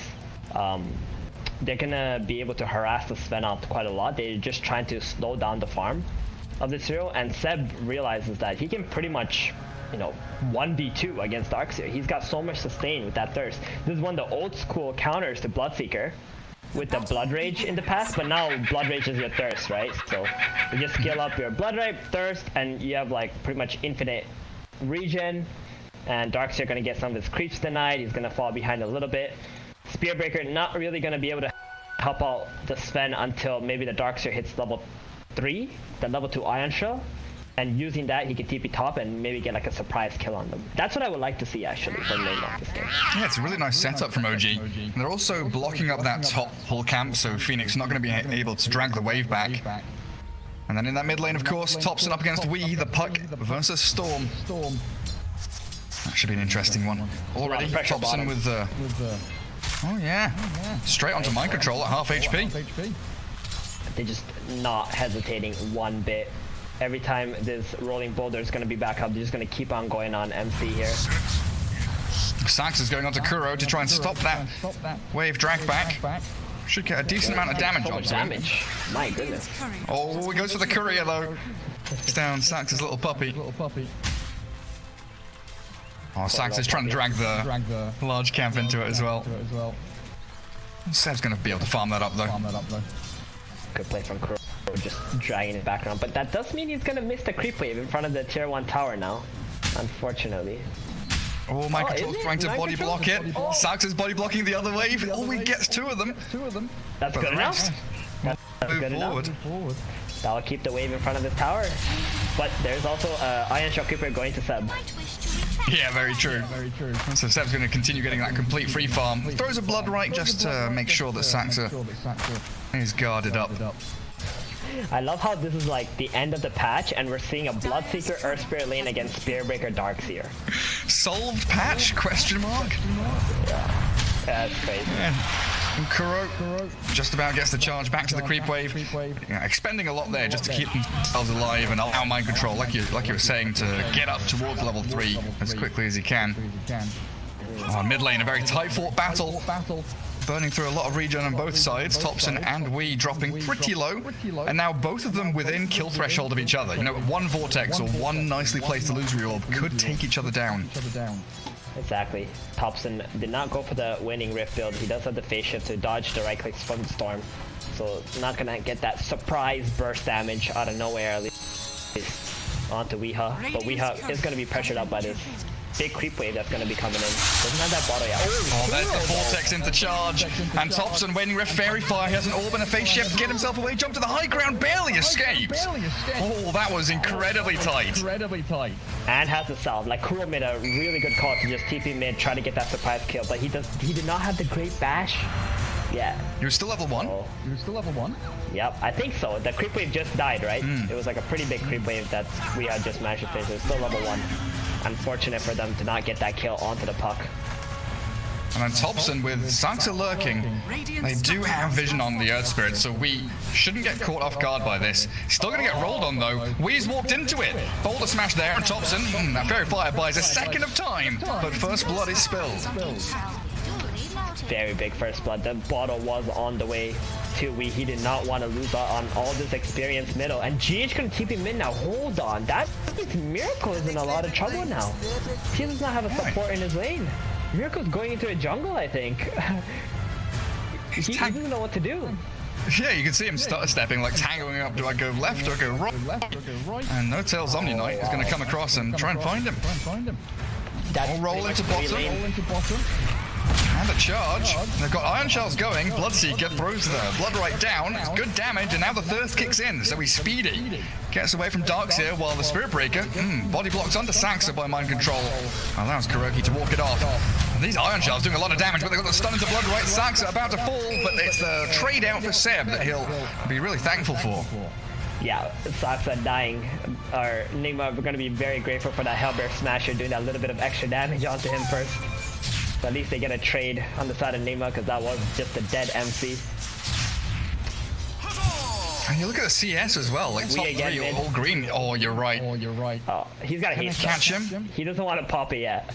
He wants to steal some bounty runes with this haste if possible. But so much pressure, yeah, for OG. Like, they're pretty much winning all 3 lanes at the moment. Especially the top lane. ILTW has the freest lane at the moment. And Miracle heading into the jungle at level 3. You hate to see that for your carry. Oh, Vortex into mid. Topson not too bothered by it. Yeah, he's got raindrops on Topson. And Saxa trying to get himself off to these bounty runes. Kuro actually grabbing up Mind Control's bottle to take the bounties. Poor Bomb Spirit, we with an empty bottle, realizing with the scan that Sax has already taken it. Oh man, we just not have it anymore. But look at where Storm and Sven are sitting. That's not good. That is really not good. Like, both of your +1 and 2 need the jungle. Storm still quite a ways away from level 6. Topson, he's already level 6. If he shows up mid again, he's just gonna get coiled and he's gonna get some TP support and kill the Storm. And Phoenix up at top. Saxa down bottom dying. GH is dying top lane to RTW and No Tail. Seb is trying to sprint forward. There's action on both side lanes. And Topson rotating in. Gets the 2-man coil. Mind Control doesn't really get much done because he's just trapped in there. And there's an urn from Topson. That's his first item. Mind Control gets the last Iron Shell out before a double kill's given to that puck from mid lane. And that's that level 6 rotation. Yeah, really punishing Nigma going in front of the tier 1 tower bottom. This is what Pucks and other mid laners who have this big key fighting skills early do. Whenever you show in front of the tower, they're just gonna TP in, cast their lockdown spell, guarantee the kills. They're not stopping on Seb. Oh, we still level 5. So there's no kill threat here. Yeah. I was thinking, yeah, Seb might be dying here. Charge, ball lightning. No ball lightning. We still a couple of creeps away from 6. But yeah, back to this Topson urn. I don't think I've seen much of this before. I like it. I'm not sure he's gonna go for the full vessel. It's just like that little bit of extra damage in the early game. It does a lot of work. Still level 5. If one creep dies, maybe he can crack 6, but he's been ruptured and kicked. He did. Let's get the ball lightning ready now. Actually moves forward, looking for the kill onto Seb. Not enough damage by any means. The charge forward, KuroKy's aiming for it. Blood right comes. Wee has to fall away, and KuroKy, he's deep under tower. He finally gets the takedown on the Bloodseeker. We'll be able to walk out of that tower range too. Finally, Nigma gets something done down in the bottom lane, while mid, Mind Control. Alright, he's fine. But it's a lot of pressure from Topson. Yeah, he's brought Mind Control down to 100 HP. Does have some bottle charges though. That's gonna be okay. But holding down this position 3 and 1 hero around the mid lane. Oh, that's cancelled by the orb. But yeah, I guess instead of going bottle, this... Oh, is Kuro in trouble? Oh, we might be able to turn this, maybe with a few lucky well-timed bashes, but the blood right. Kuroki. Yeah, just get sliced and diced. The Flayed Twins command Seb to meow in all chat. It's really hard for Nigma. Oh, Thompson. He missed the coil. Oh, that looked like a short kill too. He was trying to get it on the edge, right? So it would snap right away. Tried. You know what they say, right, Gary? You miss all the shots you don't take. As soon as you started that sentence, I knew what was coming. GH still has dive. Don't think they're going to be able to take him down. Just get him out of the lane as quickly as they can. Oh, they nearly killed him, actually. GH, that final touch, a bit spooky. And now the first is there. Miracle arriving with Kuroki to help out, finding the Omni Knight. No tail drops. We also killed off Saxa down in the bottom rune spot, too. A good little turn of aggression from Nigma. That was really good. Getting those two supports, they really needed something like this. And Miracle, he actually, I mean, I want to say he's made his way back into this game. Like, his net worth is not higher than Troll, but considering he was juggling from level 3, he's got a Mask of Madness already, and level 7, that's not so bad. Yeah, he's out-leveling the Troll. Yeah, Rupture bot. He really is, actually. Mind Control drops the wall. GH is here, and Seb actually gives up on the kill, but Saxa secures it. Kicks that boulder forward while Storms in. Kuroki's charged towards Seb in the back end. That's a nice blood right. Oh, catching Phoenix. Dodge from Storm with Ball Lightning, so they turn onto GH, and the puck does arrive, like you say, with the coil back up. Trapping Kuroki inside. The rest of OG sprinting forwards as Wii is completely out of mana, but they don't have any further catch. And that charge back into the blood right actually puts Kuroki in a spot of bother. Silent stop. Tanky boy, this Spirit Breaker, but Thompson dominating. Out orb, substantial magical damage in this early point in the game.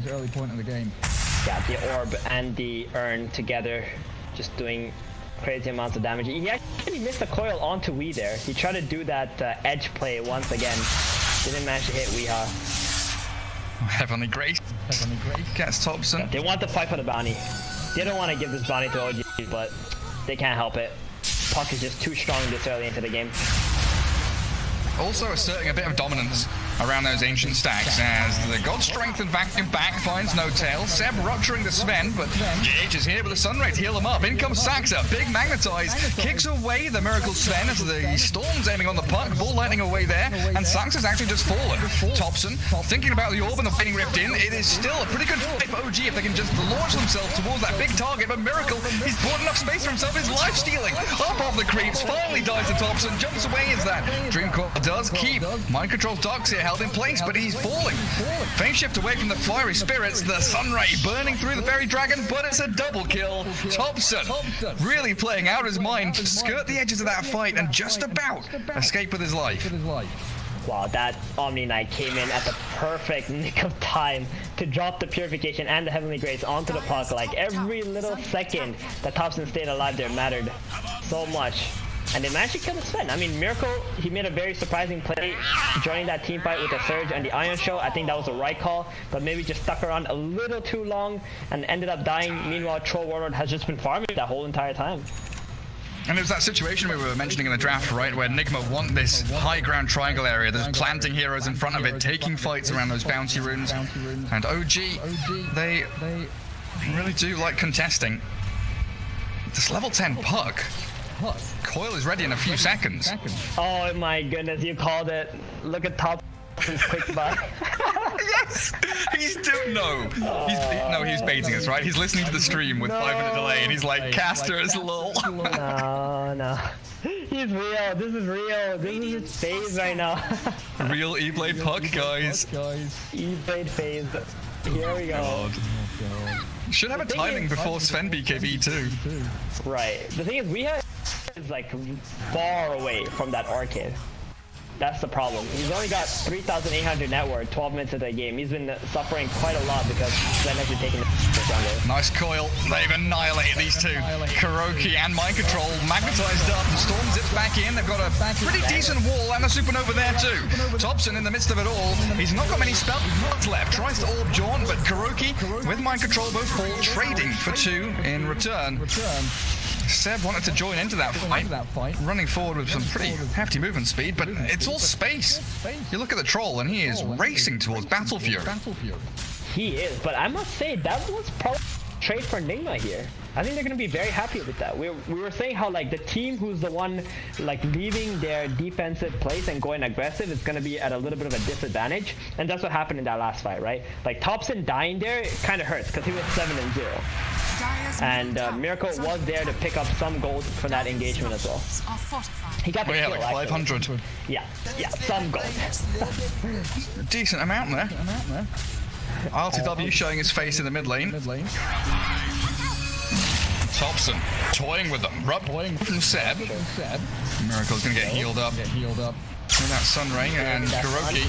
Oh, Kuroki's finally level 6, but we taking down Saxa. Dreamcore's there again, only onto 1. Finding GH on that Phoenix. While Miracle, he's just getting clicked down. Seb on a killing spree, removes the Sven. And now Nigma, what do you have left? Storm's not joining this fight. Mind Control's just been left dead to right, and a double for Seb. They could even go onto GH. Wedding Rift is ready. There's the urn. The right click's coming. Oh, GH should have the dive in a second. Doesn't even need it for now.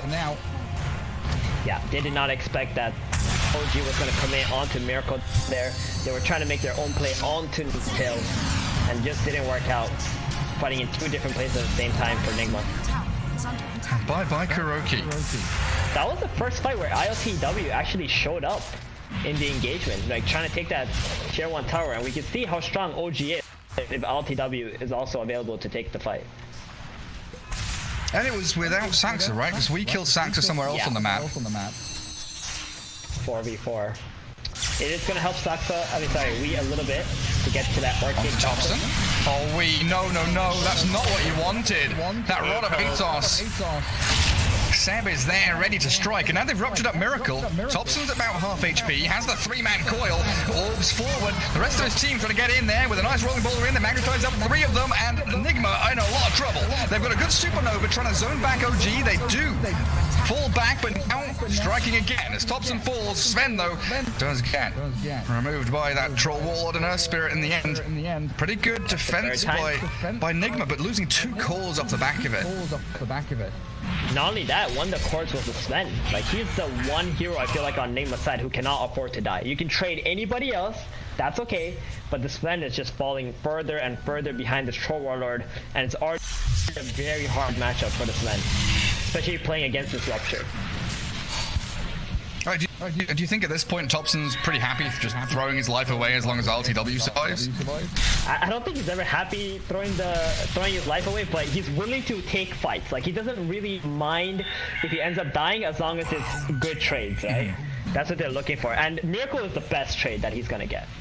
His life for Miracle, sure. His life for other heroes, probably not gonna be too happy about it. Radiant are scanning. If you can keep delaying the Storm's Orchid, which it looks like we is still pretty distant from. 500 gold.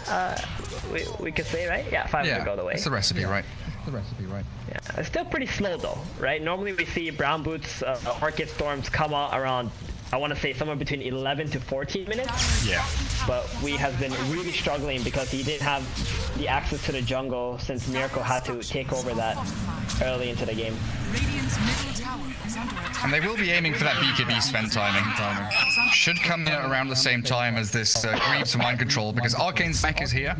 MC looking pretty ready to fight. Earn on the Spirit Breaker up on top. But RTW is the hero showing there, and he is by no means an easy target.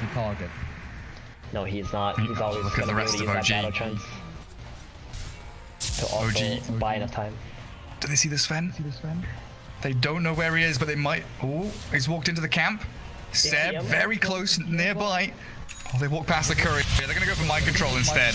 Yeah, Atos Blood Run. Absolutely no chance for Mind Control there. So at this point, OG show a bunch of heroes top, and the natural move is that Nigma probably thinking, hey, whoever shows bot, we go kill them. And just look at OG, they all TP bot lane. Like, they've got the coil. Straight in with the bot. Oh my god! Where did he go? And the worst part is he still doesn't have his Orchid. Oh no. When he's alive, they still can't make any smoke plays yet because they're still missing that Orchid. Miracle gets jumped on as well. These boulders from Sax are just finding target after target. Supernova's going to try and zone them away from the Sven, but the Blood Right's there. He's very low, the Rupture's still going. Tanked up by the urn, the wall's dropped. In goes Mind Control, but there's the Guardian Angel coming through from No-Tail. Miracle tries to turn and fight, but his physical damage means nothing. No-Tail's gods are more powerful than yours, and GH found by the Blood Right and all. MC and Kuro left with nothing left to do in this fight.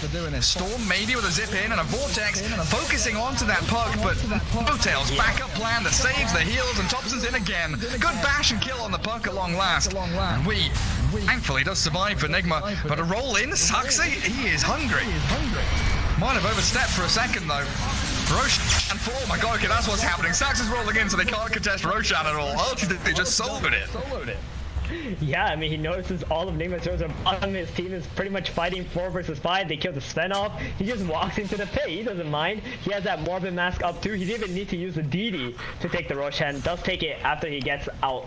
Nigma, again, Miracle dying. Even if they got the kill onto the puck, Storm does have that Orchid now. Maybe they can try one more play, get another puck kill, try to build some momentum from there.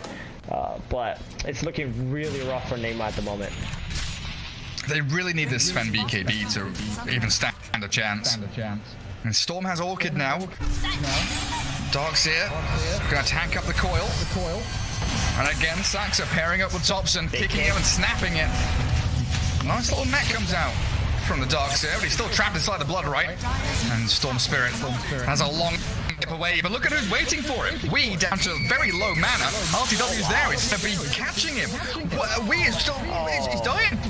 Kuroki's bashing him. Okay, the Storm finally gets back, and Kuroki is actually saved his life, but giving up his own in exchange. And look at Saxa. Saxa finds the Storm Spirit stunned. Sans killed.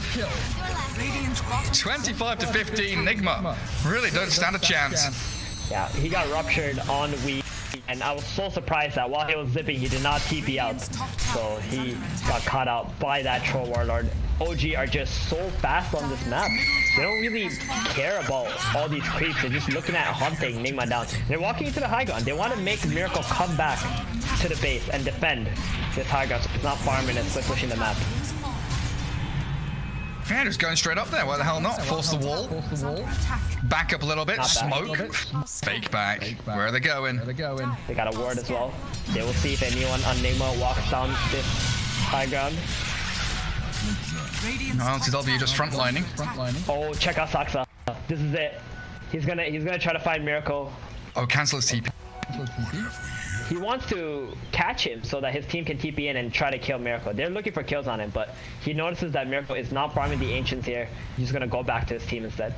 Very good call from Miracle not to show up on the creep wave. That would have been very bad. He's still very patiently waiting. Secondly, the rest of OG, yeah, they've spotted and pinged Saxa now, so that's the immediate to clear the way.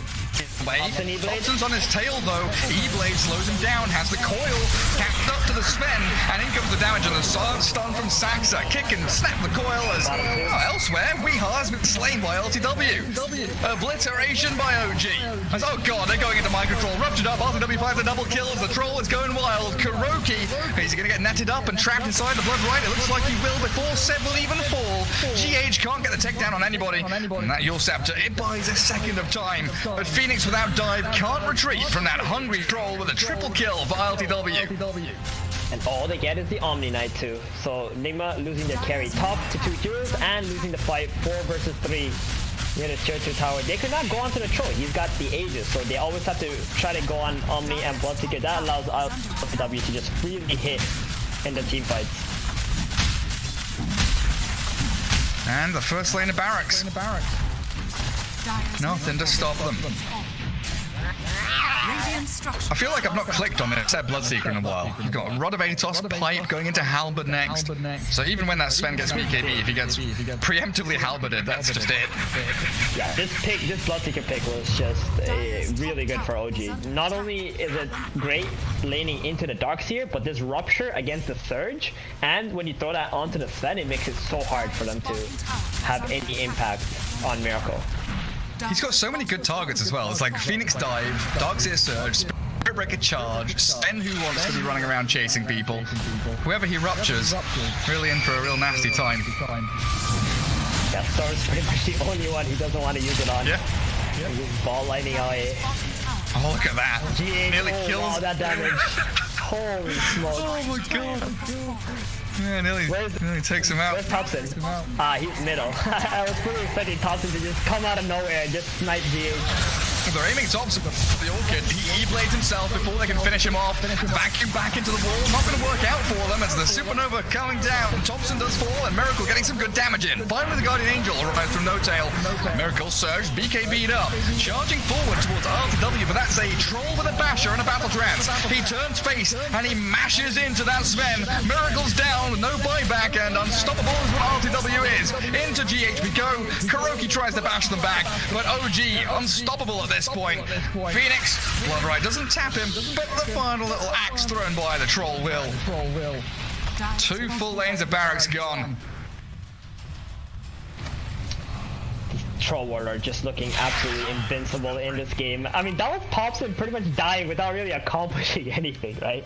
And they can still stand there and just take the fights. Like the Bloodseeker, Troll, Omni, the combination of these heroes are so tanky. Saksa not shy to use his buybacks either. That's just the kind of player that he is. If they use so many skills on him, he's just gonna buy back, come back to the fight. He knows the spells are on cooldown. That's opening for his allies. Yeah, up to a 15k net worth lead now. It's felt like a pretty one-way street with, from what I can see, the graph only showing that OG have been in the lead for the majority, if not all of the game. Is under attack. What do you think? Thompson Bloodstone next. E-blade into Bloodstone. It is the same build he went last game. Yeah. I was thinking last game he actually messed up. He didn't lock his Kaya. He wanted Octarine instead on the Gyrocopter. But maybe he just wanted the Bloodstone. Who knows? Who knows indeed. So difficult to get into the mind of Thompson. Only Thompson knows what's up. Like, this man playing against Orchid, he does not care about a Mules or something to remove it. But it's even He's like I'm gonna kill you first before you kill me. Yeah.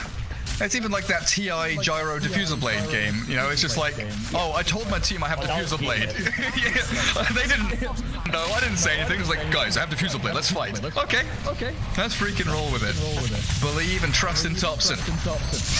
Oh, Miracle. Ruptured up still, and the coil actually catches both of the cores. The roll in from Saxa. Miracle turns with a BKB stun. Thompson being focused on the good vacuum wall. This is good for Nigma. The Sven is whacking into them. He had killed off the Omni Knight. The Bloodseeker falls as well, but RTW still standing tall. Turns with the troll, bashes into the Sven, and Miracle, he's done for. Magnetized and slain as the double buybacks do come through from Nigma, but it's the supports and now the Storm arriving. Saxa rolling away. We still with about half mana left. Does catch out the Earth Spirit. Find yet another kill.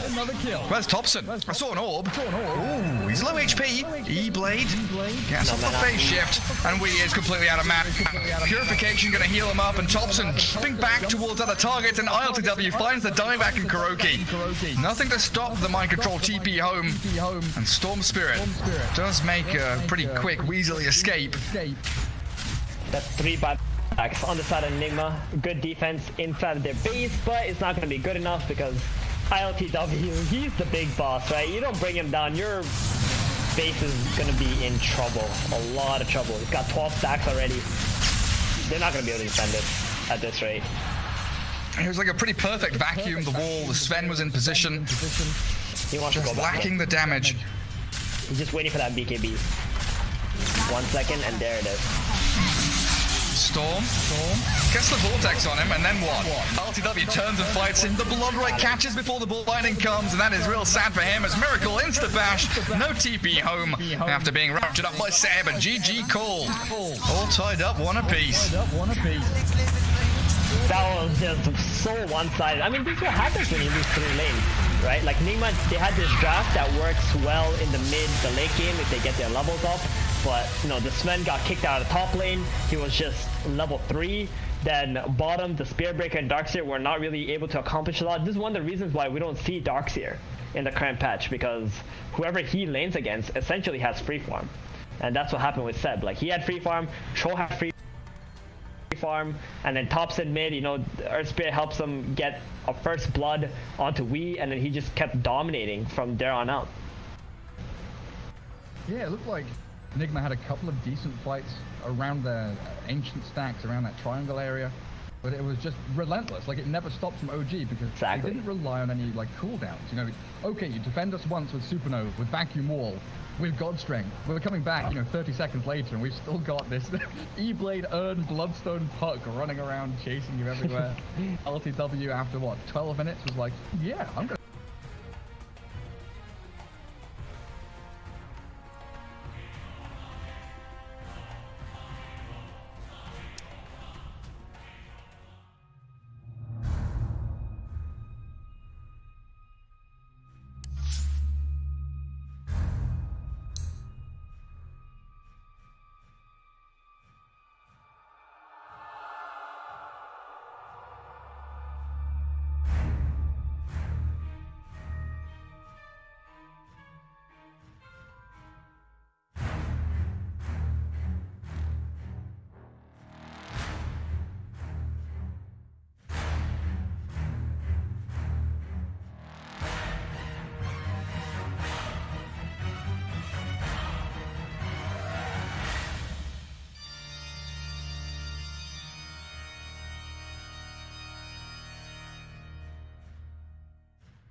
5 seconds remaining.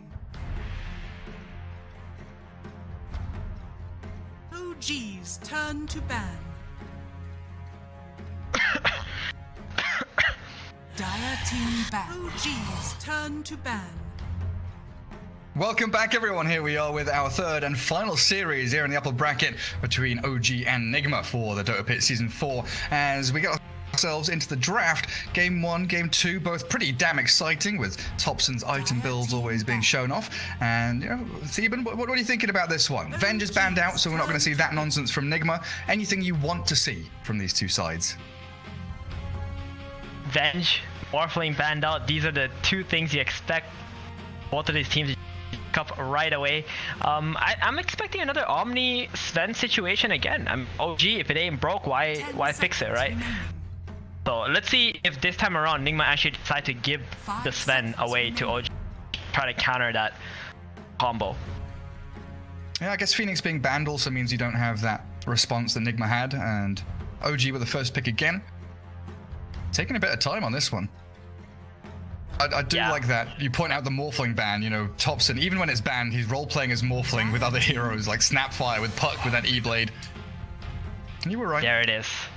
That Omni. No problem. Do they want to? There's gonna be a lot of pressure now. Are they gonna take this right away? Don't take it, or just gonna pick that up. 5 seconds remaining. Is there something that you feel like counters the Omni Sven? They're giving it away. Are giving it away. I don't know. I don't think OG lost a single game with Omni Sven.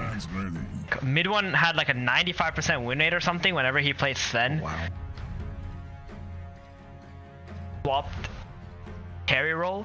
So Nigma, I mean, whatever they're gonna pick right now, it's gonna be very surprising to me, 10 seconds no matter what, remaining. because people just stop giving OG this combo. Overly powerful in the early game. They keep running at you with Guardian Angel and the Heavenly Grace on the Sven, and don't really have a lot of answers. You're gonna need a lot of magic damage. I think that's what the best answer to. Oh, DP, okay, not bad. That's a percentage-based damage dealer, also magic. I like it. Yeah, pretty decent. So I was wondering about like dispels against Omni Knight, you know, the kind of tornado from Invoker and stuff like that, whether you want to go that direction. Shadow Demon maybe, but it seems like people don't want to go for the straight counters to Omni Knight with his buffs.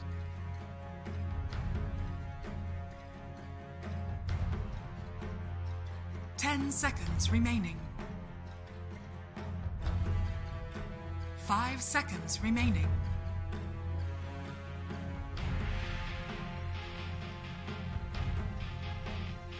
Dire team ban.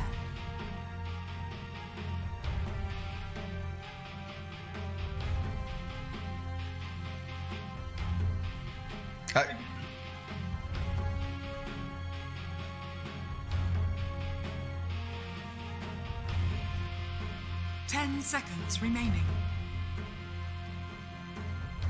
OG's turn to ban.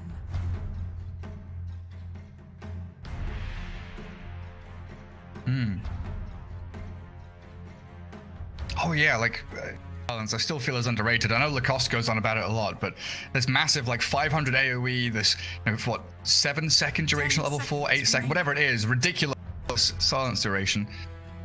Pretty damn good. 5 seconds remaining. But I like your point there, you know, thinking about that Shadow Demon, you're kind of waiting for the Omni Knight and Sven to be ready before the Shadow Demon actually counters them. You're not doing anything active early on to shut them down. Out goes the Void, Slardar, AA, Snapfire.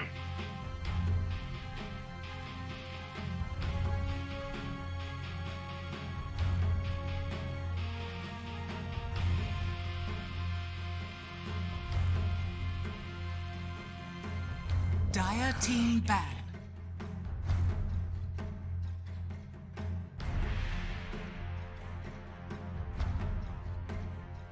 Yeah.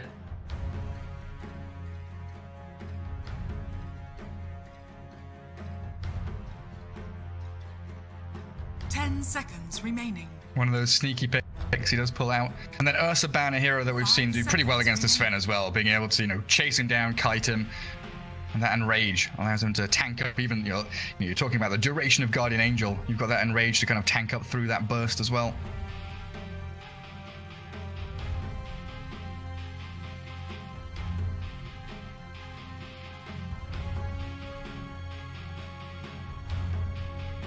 Dire team pick.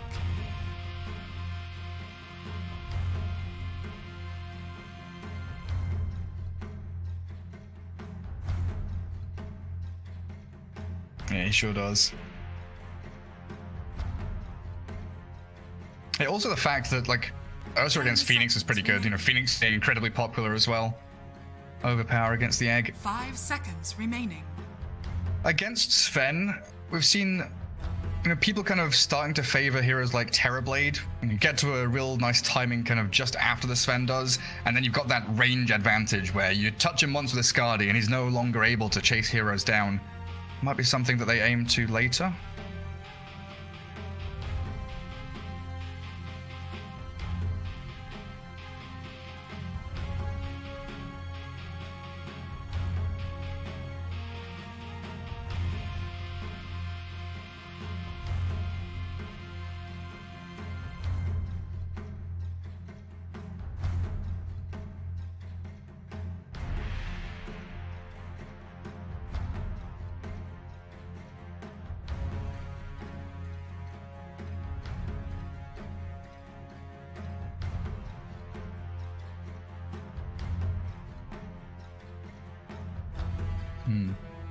OG's turn to pick. Keeper of the light. Whoa. Big AoE ulti. Pretty good.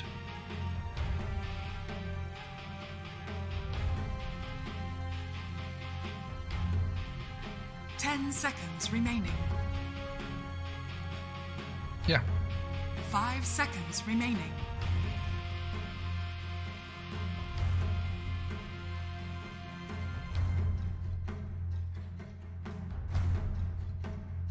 Dire team pick. Mirana. OG's turn to pick. Tidehunter. Yes.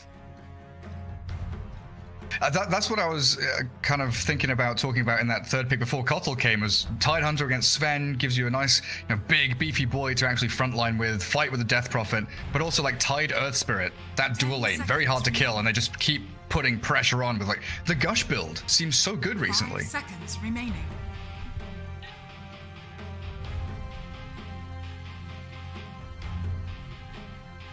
Like Alina.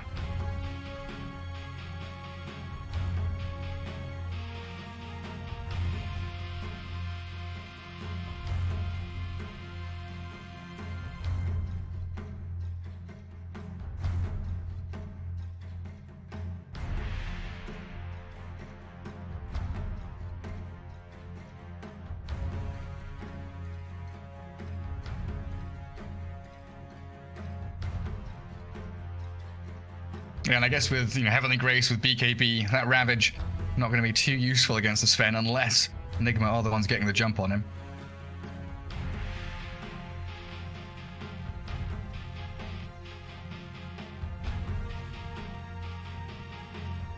OG's turn to ban. Oracle.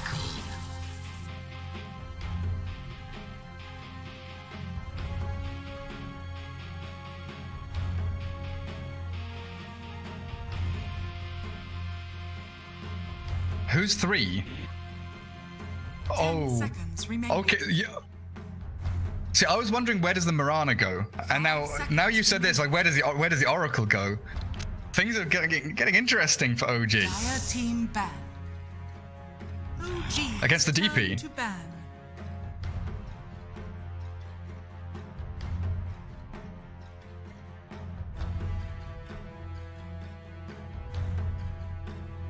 Didn't he go like 17-0 and 10 or something on Oracle when he played mid?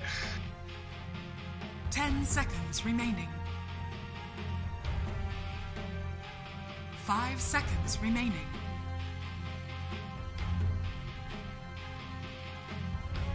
Dire team ban. Yeah.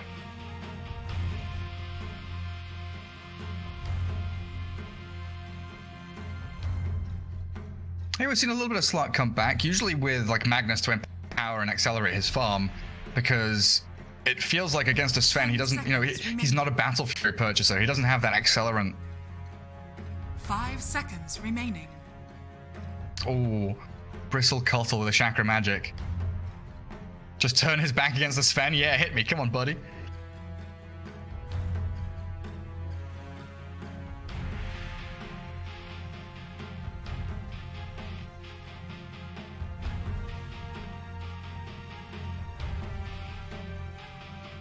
Man.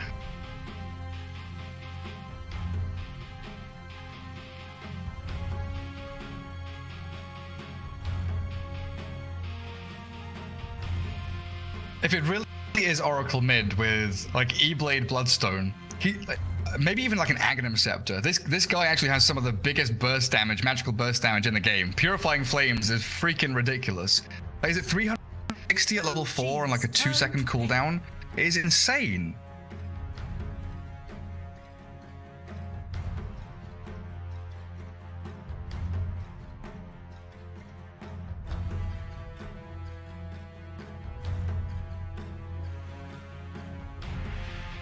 Seconds remaining. So what do you reckon then? If it's Oracle mid, Saxa Mirana, Sven RTW, no tail for Omni Knight, so we're left with Pos 3. Dire team pick. Slark. They take the Slark? They steal it.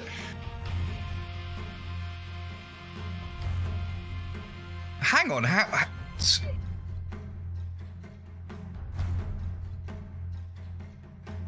10 seconds remaining. the fact we don't know. The fact we can't put our finger on it. OG's draft is so bloody open.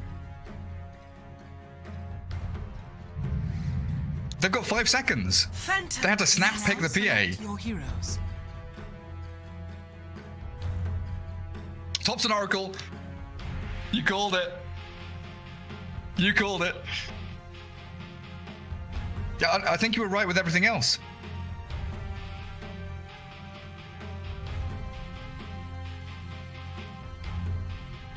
Hell yeah.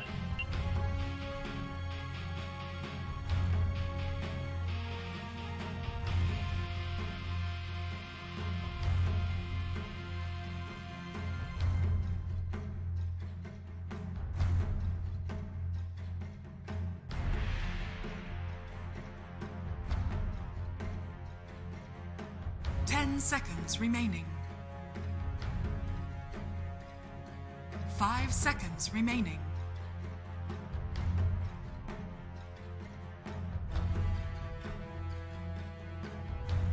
Yeah, take what's left. Scrape that bottom of the barrel. And everything else slotted into place pretty naturally. We on the DP, Kuro, Keeper of the Light with GH Earth Spirit, and MC on the Tidehunter. Man, this is going to be a real spicy one. Miracle, again, is that be-all and end-all. It is the Nigma PA, the Miracle show. He's going to be that only real carry hero here. The rest of them have to make so much space in the early game.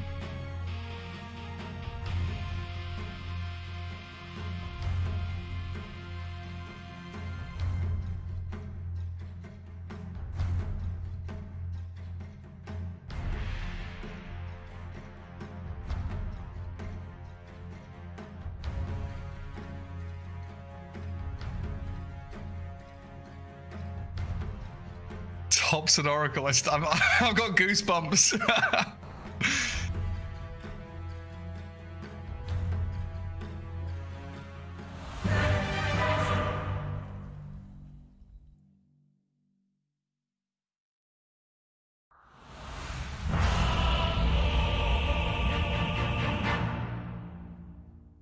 Well, yeah, and they don't have any dispels, and nobody can really buy them. I guess Kotl can go like Yule Scepter or something. I don't know. GH on the Earth Spirit go Yule Scepter or something. Prepare for battle.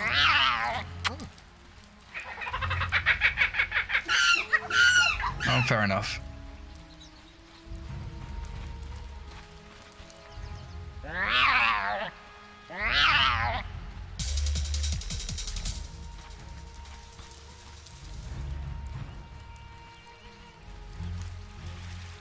True.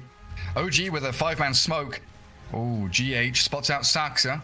And they know that smoke broke, so Earth Spirit trapped in between them all. Stormhammer with the arrow to follow through. Good damage coming. The roll connects straight onto Saxa's Mirana with the body block there. And First Blood gives the Essence Shift permanent agi straight to Slark. Yes. Much obliged. 30 seconds to battle. In every game. That's that morale boost you need.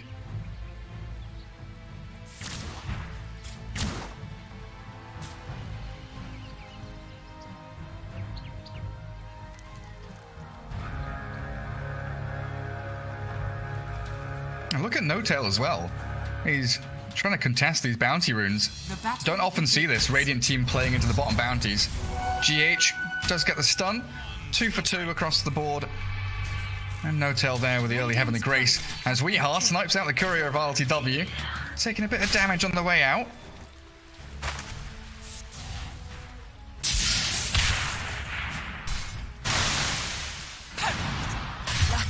Oh, Saxa will die. Mind control under the tower with a gush and the right click hit. Kuro TPs all the way back to Fountain. So Seb's going to be left here with a straight 1v1, at least for now. No sorceries avail.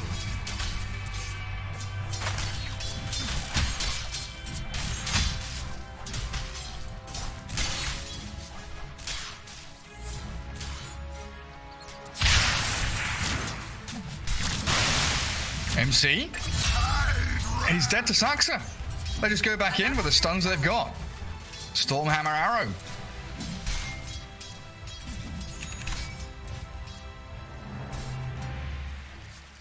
Yeah, he runs back with his boots. And then in that mid lane, 5-0 for 5-0. Very even between Miracle and Topson.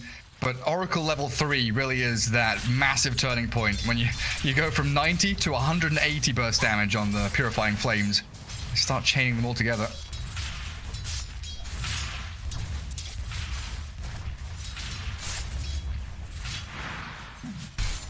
Oh. They nearly had Kuro there. But Kotal with boots. Plenty of movement speed to dodge the arrow in the end. Down in that bottom lane, Dar Observer Ward scouting out and allowing GH here to try and drag waves around. Contesting under the nose of LTW. Leaving a kind of weird 1v1 between No Tail and Wee. Omni versus DP.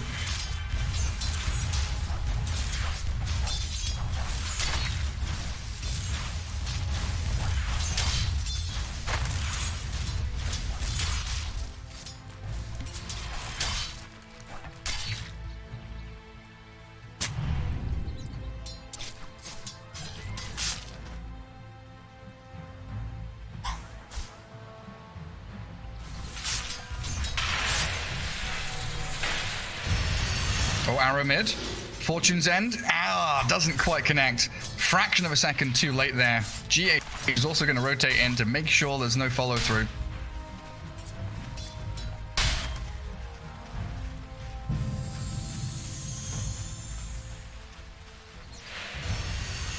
Yeah, Topson might actually be in a bit of trouble if he steps forward again. Yeah, he's playing out of that vision range. You know, there's like a little bit of vision on the ramp. Tipping GH. Oh, he's got the ward. He saw him move there.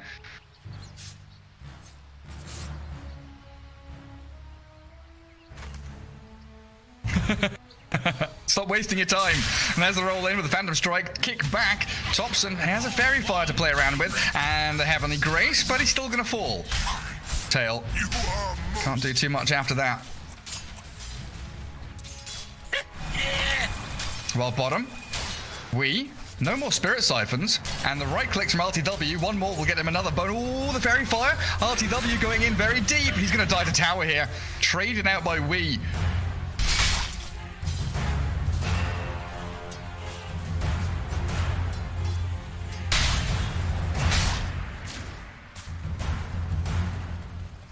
Extraordinarily close.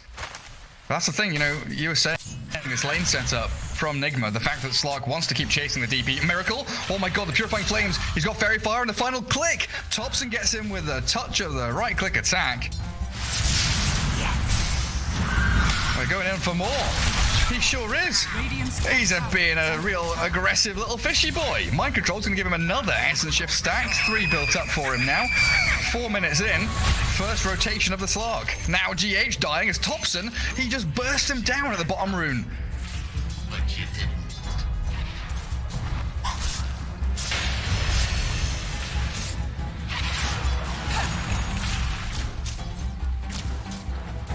Got to be so careful. Topson doesn't really have enough mana here to keep pressing that damage forward, but he's got Clarity, he's got Urn. Do you think it's the same? Do you think he's like figured out this build now? Double Null, Urn, Brown Boots, E-Blade, Bloodstone. Every game.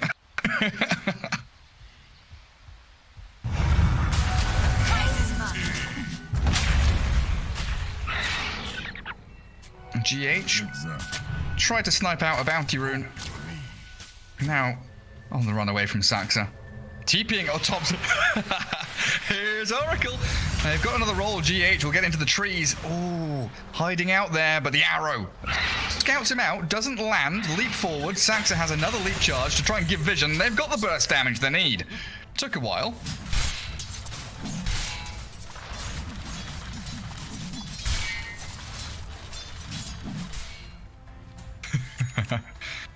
TP. Try and get out. Oh, it's 7-3, there's 10 kills, and RTW's close to death himself. Level 5 Slark sprinting away as Nigma make that lane swap again, putting DP against him.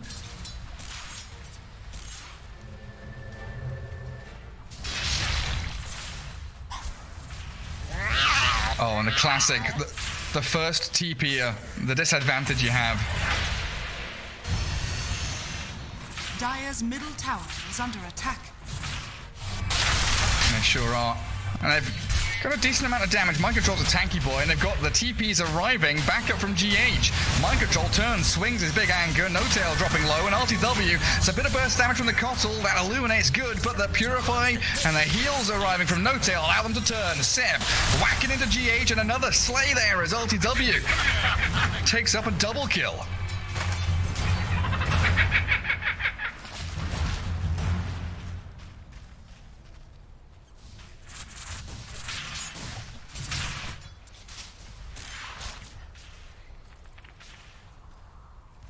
Radiant structures are fortified. I guess he kind of has to, like, with no empower, no steroid to really allow him to accelerate.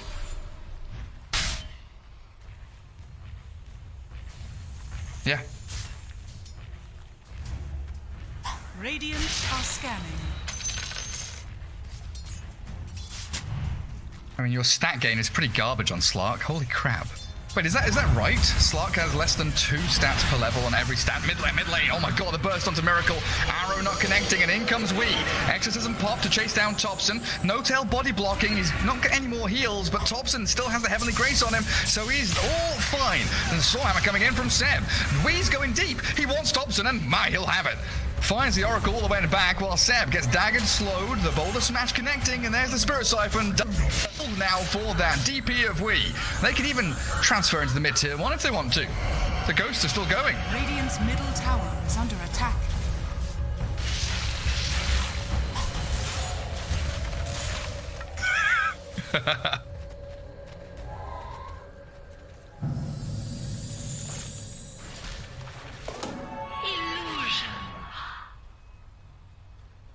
Straight onto them. Great move in for Wee. Blinds a lot of space for that PA now as well. And Miracle, he's got Battle Fury queued up. Might take a little while, but he'll get there in the end.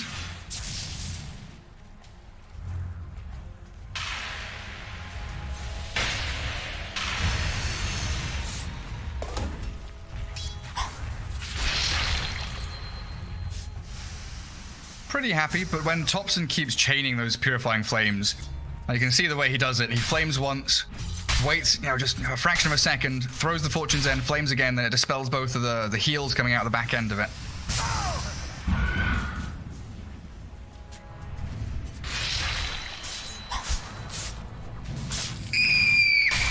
The next label play.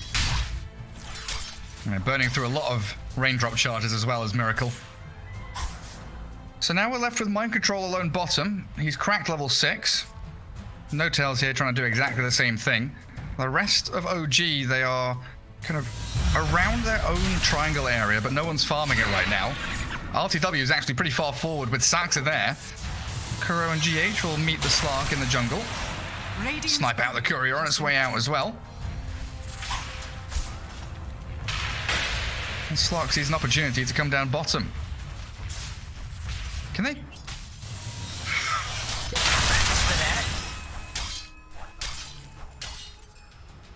That pesky DP.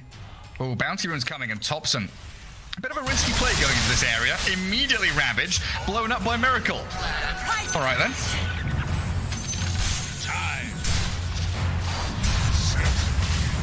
The roll from GH. Oh, what? The arrow was flying. Final projectile from the right click of Mirana.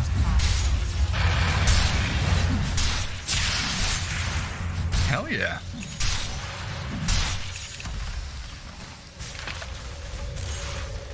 A good little move from Wee though. Second Exorcism gets him a tier 1 in the mid lane, silencing that Omni Knight. Moonlight Shadow gives them a nice bit of safety there as Thompson turns with a bit of damage. Who have they found? Kotl. Will-O-Wisp is dropped onto Sven's head. Kuroki expending his ultimate and escaping with his life. Everywhere you look. Oh my god, is Kuro dying? Yeah, Fortune's End. And look what's queued up for Thompson. Radiant's middle tower is under attack. The T-Blade is coming. And Nigma making a move towards LTW. That's Slark. He's got his hand on Midas. He's used it once. Surrounded by Nigma heroes, though. And oh, look at him. He's slipping out of there. He's escaped.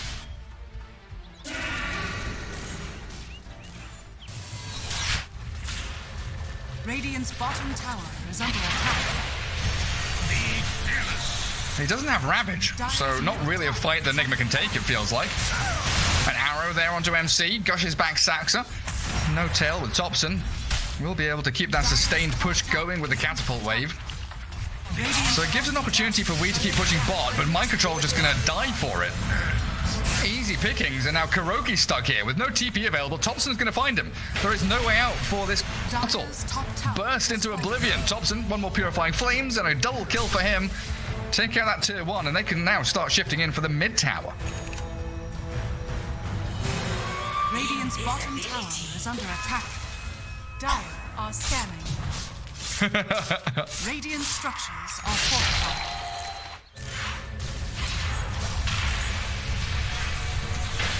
I just want you to play like Seb. I just want you to play like Seb. Go farm the Ancients. Go sit in our triangle and get some gold, mate. I mean, he's playing Tide, you know? Exact same scenario. Well, PA is getting closer to the Battle Fury. That is the real big win condition here for Nigma, keeping Miracle safe. And like you've been saying, he's had a reasonably good game so far.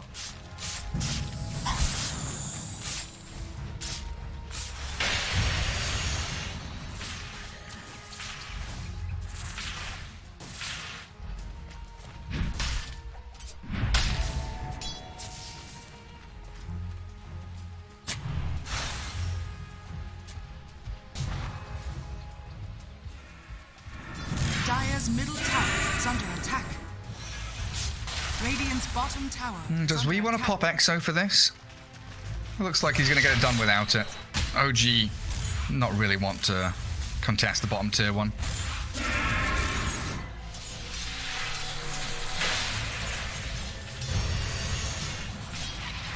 Radiant's bottom tower is under attack. And that one bottom tower has OG ward, or I guess the 2 OG wards up top, they see so much here. Allowing No Tail to push out the wave, an extra wave. Sees Mind Control coming in. They know that PA isn't there, so she must be in the triangle. With the Moonlight Shadow, they're going to try and make a play in multiple lanes. Again, up at top, they catch out Mind Control, trying to pick off the Tidehunter, and the TPs are coming up as bottom lane. They try and make a jump, but Seb doesn't find the stun. That was a really nice attempt.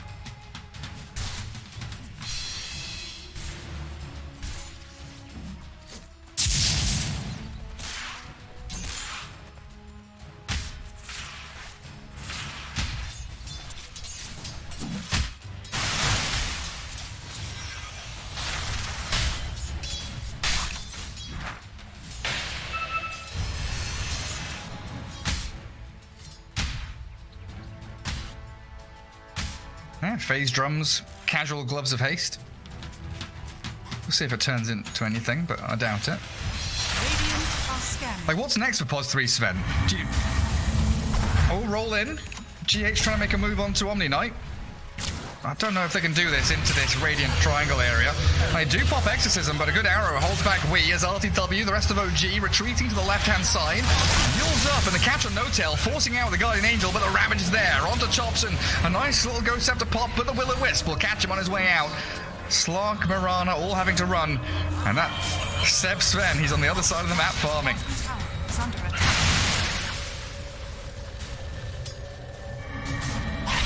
Well, there's no more leaps. Good Stormhammer, but Saxa blown up by Wii.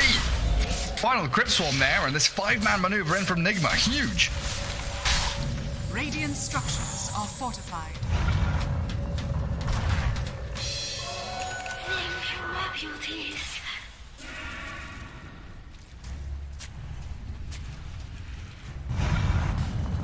It sure is farming time. But yeah, what's next for position 3 Sven? Like, phase drum seems pretty good, but what's his actual big item? Dire are scanning. Dire's middle tower is under attack. Dire structures are fortified. Radiant's bottom tower RTW trying to fill that role with a good pounce at a Fortune's End, finding Kuro, and RTW claiming yet another stack of Agi. Radiant's top tower is under attack. Dire's middle tower is under attack. Ooh. Radiant's bottom tower is under attack. Miracle has no TP, 25 seconds. Top Blur, he ran right, he ran left. Mirage scouting and hunting in the trees. Miracle, he's found the one path, he's found the one avenue to escape. Oh, Miracle, you bloody mastermind. Top lane, they're gonna find mind control though. Slark and Sven both converging onto the watermelon. And MC dead to rights. Looks like a couple more hits still required. RTW even popping the shadow dance there. Interesting. Radiant's top tower has been denied.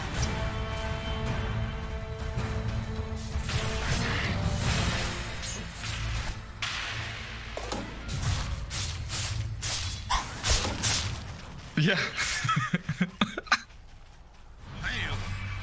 He ran right, he ran left, he ran up, and then he ran down. He just did this whole little cycle around that bottom lane.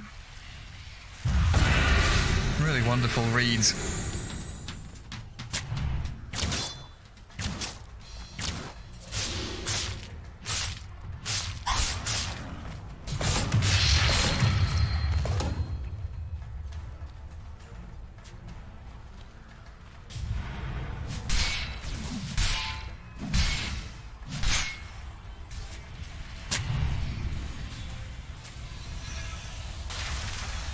I guess you're also worried about like E-Blade on Thompson when that comes out.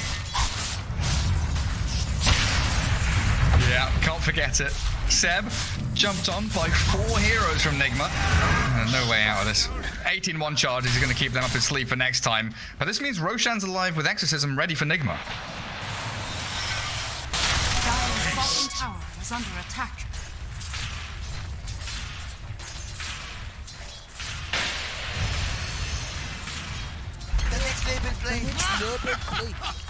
Gives them a nice 5-minute window.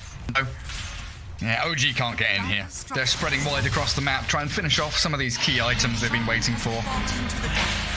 A silver edge on Slark's gonna be a pretty big one, and he's only 400 gold away from it. Dire's bottom tower. Omni Knight aiming for a 4th staff, but he's already got all the items he needs. Boots, Windlace, Wand, that's it. Omni's good. That's a lot of burst damage. Blur is there, roll in, silence. GH stops the follow through. Thompson doesn't get the finish, and now the Will-O-Wisp with the All-Scepter there. They dagger forward, and Sax is in trouble. They've caught out Thompson, there's the false promise. Can he get away and TP home? He's gonna get caught in and hypnotized by the big white light from Kuro, and there's no way that Thompson can retreat now. Kicked out, Spirit Siphon's there. He's healing up a decent amount, but Thompson, he's got no TP. Oh, he doesn't get it. Age is still in hand.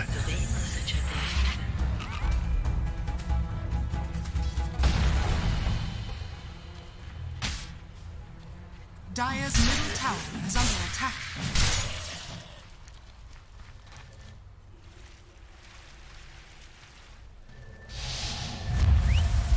Oh, they really want to find Miracle. They could kill him twice here. Slark finds him. That's the Silver Edge used already for the first kill. And the rest of Nigma, they're trying to come down here. Mind control's coming down. They stun up Miracle, half HP, and he's burst down. Can't Phantom Strike away. He'd just taken the talent, so maybe if we was a little bit closer, there was a chance of escape. But OG, they're on the run forward. The blinding light trying to push them back, but Kuroki's been stunned and broken. Slark once more.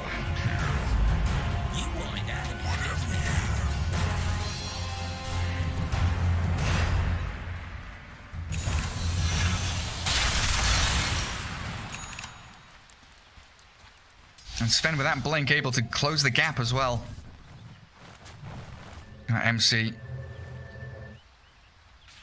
Yeah, you were right. They needed someone to frontline and actually, kickstart the action. Earth Spirit being eyed up.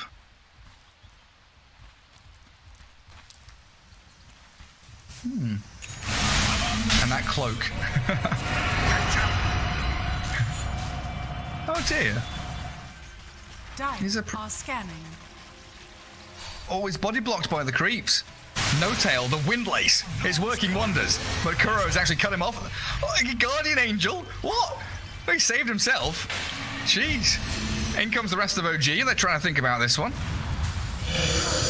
Nigma on the low ground in a kind of awkward position, but they get the Yules onto the Oracle. Thompson's been caught up and stunned, but RTW arrives. The big ravage from Microcontrol without blink and jump in. Out goes Thompson and No Tail follows. RTW going for the TP home, but the Will-O-Wisp, the Hypnotize catches, and they've blown them up. 2 core heroes plus the Omni, all removed as Nigma. Their cooldowns come back up, and they really do just run rampant. Radiant's middle tower is under attack. Dire's top tower is under attack.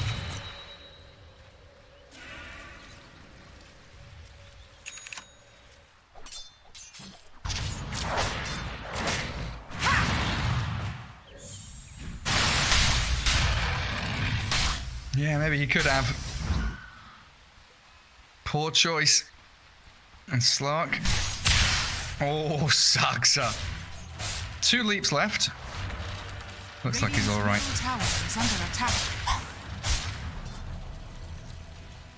Anyone?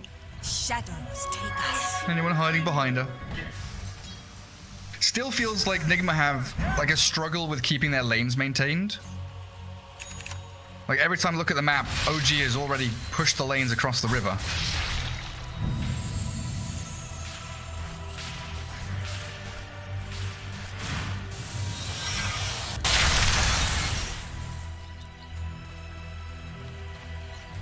Radiant are scanning. Yeah, he's 4th place in the GPM. Keeps that spot going. Slark, pretty deep dive here. Again, playing around these long cooldown ultimates. RTW taking Mind Control low, but the silence onto the Omni Knight and Miracle. Nice false promise there. Keeps No Tail alive, so the heals will keep coming. They need to get RTW out, though, as we Spirit Siphoning through them all. Purification comes from No Tail. And he's moved up the high ground. He's 1 versus 4, but the Yule Scepter up, the Fortune's ending down. Kicked away, GH saves the day and now rolls away. Oh my god, Nigma really playing it incredibly tight there as Miracle poking, prodding, and getting the jump onto Saxa. Finds the initiation he needs. Gush towards Thompson. Got strength though. Sven wants in. Shows forward towards the Miracle PA, but they've got the Yules up into the air and now the Will-O-Wisp comes. Dragging both of them inside and Seb's annihilated. Weehar's godlike. LTW gonna run away and Arrow will stop the advance of Nigma now, but they're still pinging for more targets. Slark, it looks like he will be able to escape from this, but the rest of them might not be so lucky. Fortune's End doesn't bring him down from the Yules there, but an E-Blade and the magic damage will take out GH. With that X. Oh, he doesn't, does he? Oh, dearie me. Thompson picked apart. And Miracle pairing up beautifully.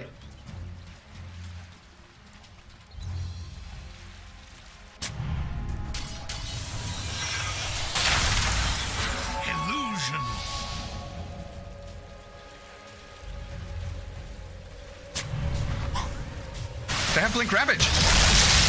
They use it, and they catch the Slark. I don't know if they can see him. They get the silence on him. They turn with the arrow. The Silver Edge there. Mind Control dropping, but the Yules onto PA stops Nigma from blowing anyone else up just now. The trouble is RTW with the Shadow Dance. He's a slippery devil and gets away from danger, but this is OG who have expended a decent amount to try and stay in the fight and losing a couple of heroes in the process.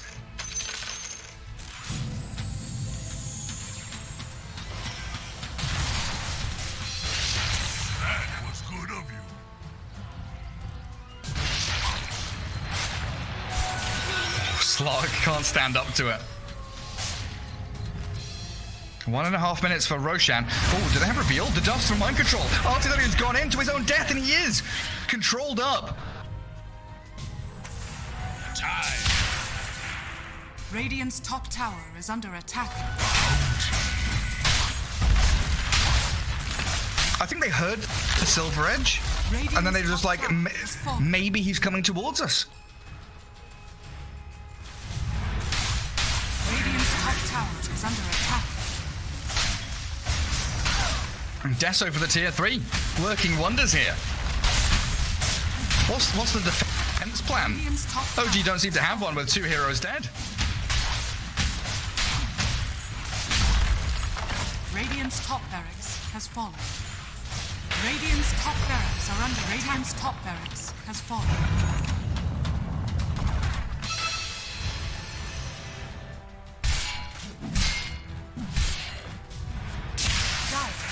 LTW pinging the one hero that's causing him a lot of misery.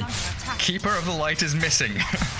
I wonder if it's No-Tail and Seb asking, like, what's happening in these fights, LTW? What's going wrong? He just pings the console. Him. Kuroki is wrong. The prize is mine. Radiant's middle tower is under attack.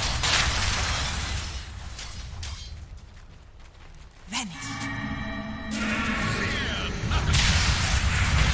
And he's letting this, Earth Spirit and PA just keep on jumping with the Chakra Magic. The kickback, Sven's bot got strength, and they've used up the Kotal, but the arrow there on PA may give them an opportunity. As the BKB from Sven chases forwards towards the Kotal, that's what the ping was for. RTW said, go kill the Kotal, but they can't do it. Stunned back from the Stormhammer again, and that Will-O-Wisp is kind of wasted.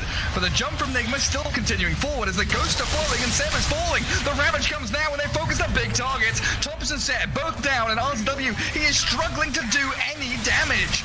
GH is going to be the only hero he can kill as the false promise is there onto the Slark. Now back onto the PA, but Nigma are here in force as the PA and we are triple killing and mega killing through the rest of OG.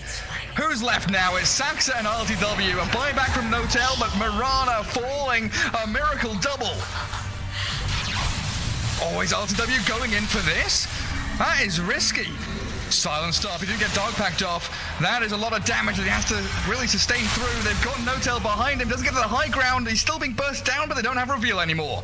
Turning on towards the No-Tail. Omni Knight now, could be a dieback from him. All spells on cooldown, and No-Tail giving over another streak to Miracle.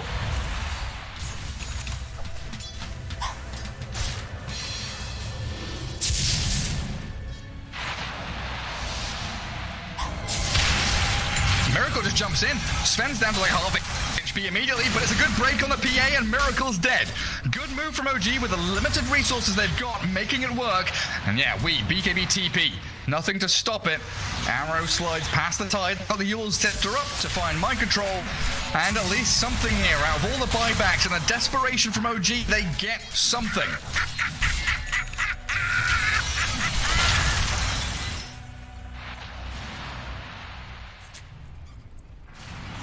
Shot.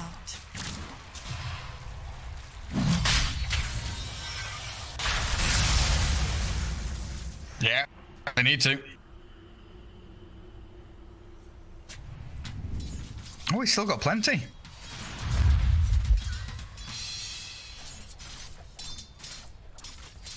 Tide's Courier just up above Roshan, yeah, wanders into the pit like, oh, what's happening in here? Roll in from GH, try and make the initiation happen. Kuro has also wandered into the pit and Seb just slays him. Roshan dead, GH snatches it! The Earth Spirit grabs it under the very nose here of the Slark and the Sven as the arrow and the Yules, the DP gets caught a little bit, but they'll focus the Earth Spirit instead. RTW turning this game on its head as the wee DP doesn't have BKB, or will in a second though. Yules up onto that Mirana to try and stop the initiation, but doesn't BKB before the Stormhammer lands. Now the Slark is pummeling into her, pops the Exo and runs away. Trying to get back into battle for the rest of his team, but OG are now the ones with 5 alive. Seb going in, the Ravage from Mind Control saves up, but Wee's blown up.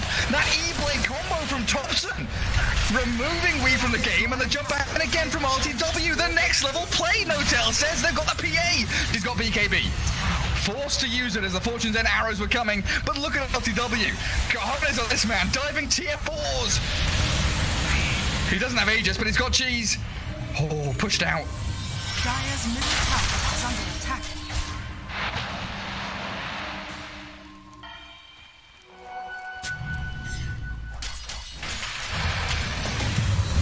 $21.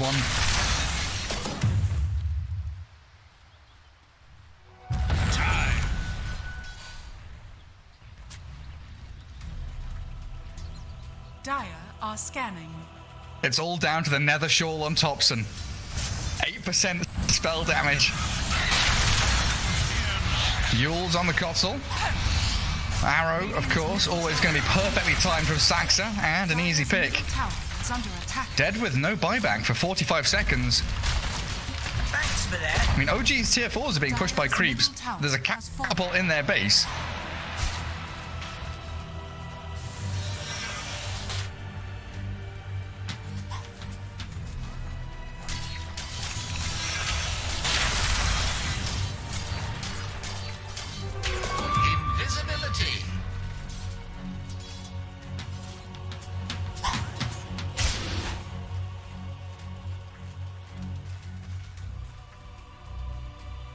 Radiant Yeah. scanning. Deary me. And it all, honestly, the turning point is when RTW pinged the Keeper of the Light, and Seb has just been focusing Kotl every fight. The prize is mine.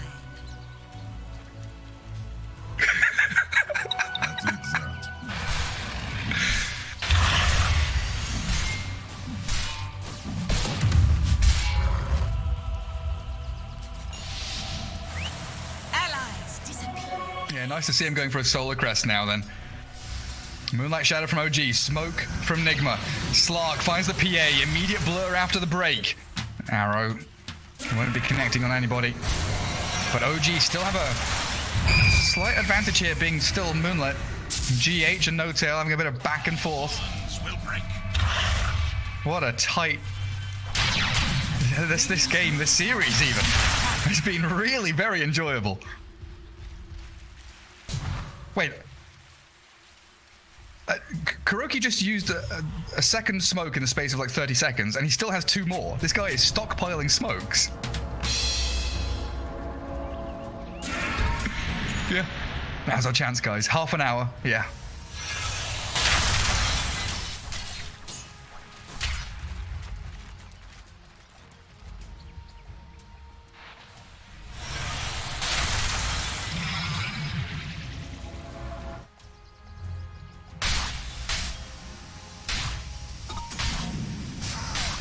Yeah, Tidehunter's kind of stalled a little bit. Went for a Ghost Step. Oh, that's a nice neutral item though. Cranky Coat. Radiant structures are fortified.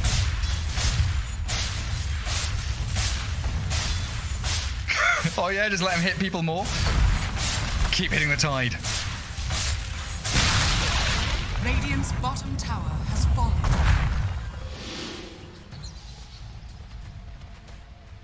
Another smoke into smoke. Slark in the front lines. Where's the Ravage? The jump in from Mind Control. No Ravage yet. They get the Guardian Angel off in time. No Tail casts his spells and they focus the PA with a Slark now. Onto Miracle. They stun him up. Half HP PA. Forced to BKB. And now jump towards Thompson, but the false promise is there. Roll back in to try and silence them off. Stop Thompson getting the magic damage off, but he's got an E-Blade. Gets away from the PA. Keeps jumping forward toward. And the Spider Legs away from the Will-O-Wisp. But the Kotl gets off that big white light and forces the Slark to run away from the fight. As GH is the one casualty so far. Forced to fly back. Seb forced after, away by No Tail. We give it chase forward still. RTW turns to face the DP.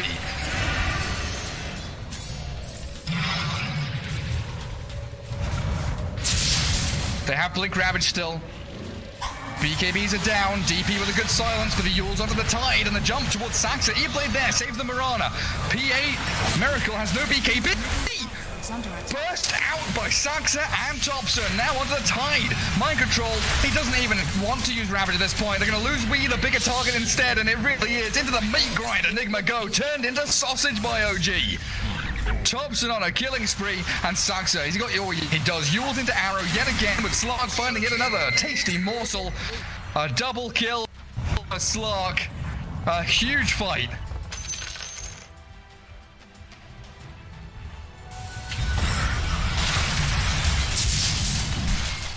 Dire's middle tower is under attack.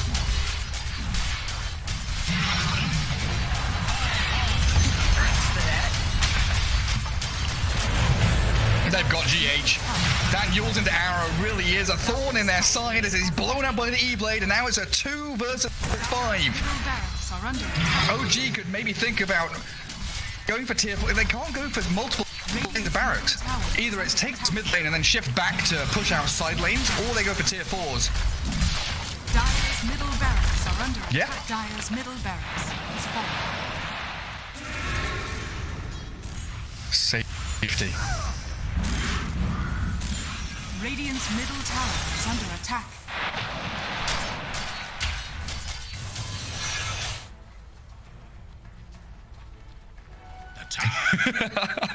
Radiant's middle tower is under attack. Invisibility.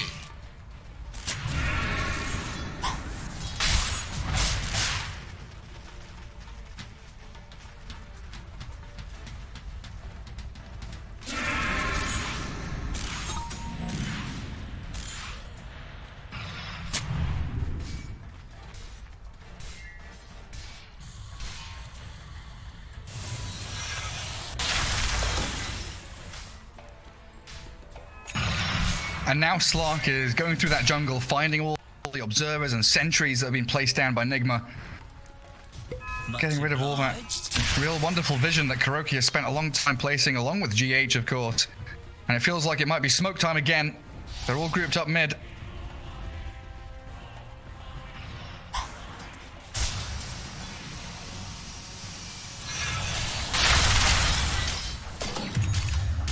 Radiant are scanning.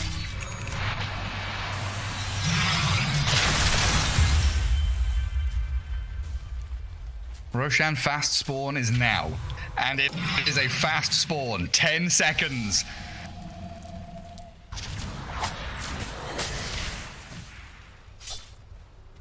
Yeah.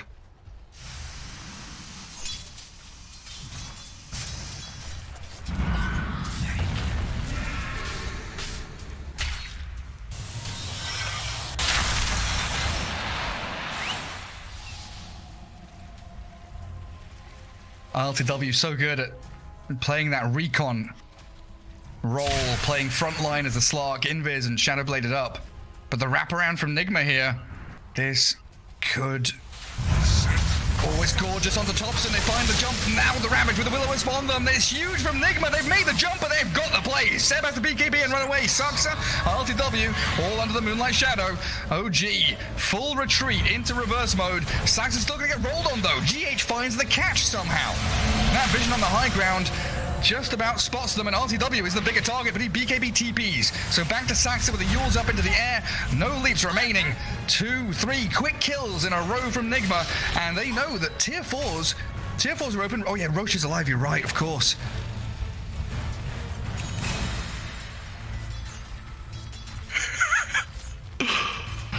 Dire's bottom tower is under attack.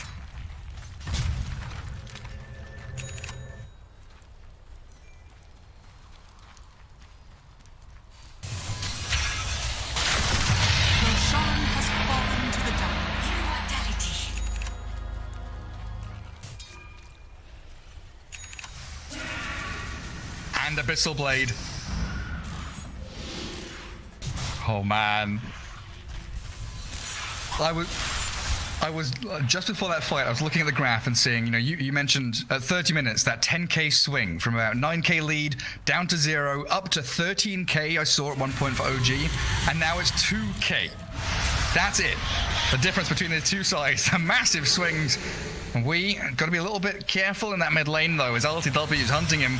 Silver Edge, Basher, trying to get forward with a Stormhammer, but the jump not coming. OG retreat.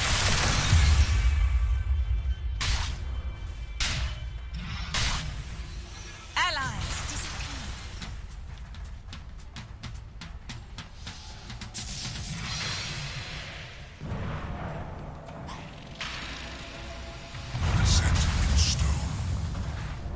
GH going for the full roll back to his tier 3s. Radiant's middle tower is under attack. Oh yeah. Illusion.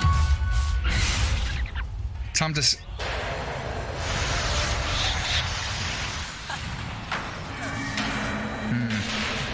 He could sell that casual sand that he's got for himself. Around the Roche pit, even though the big man isn't in here. They scout out. The jump onto Miracle is a pretty good one.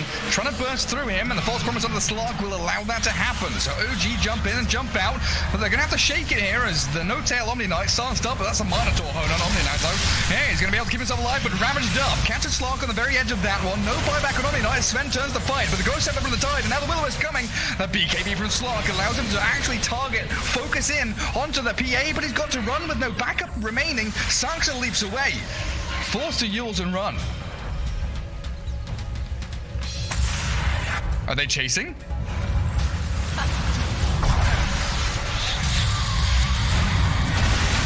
Never bow. Again, we run. The next label play. Let's freaking go. Even without Omni Knight for 30 seconds. LTW's got... Radiant's middle tower. Oh, onto DP maybe? No. That's a cheese.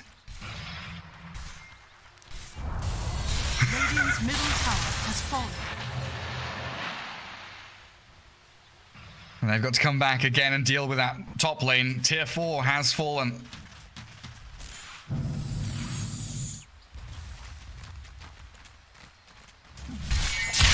Radiant are scanning.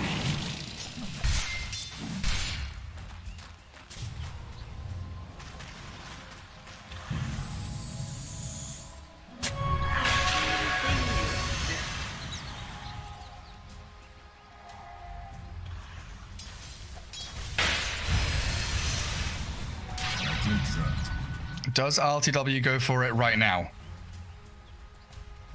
Does he want to hold buyback? It feels like the game is getting to this like all-in moment.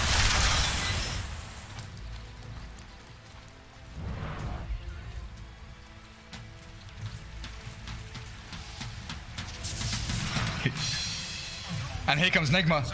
Oh my god, Sven and the Omni, they jump straight in. The Minotaur Hornet, I mean, it buys a second of time for No-Tail, but yet again, he's dead without buyback.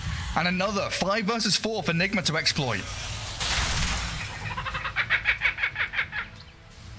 And I can push that top lane all the way in.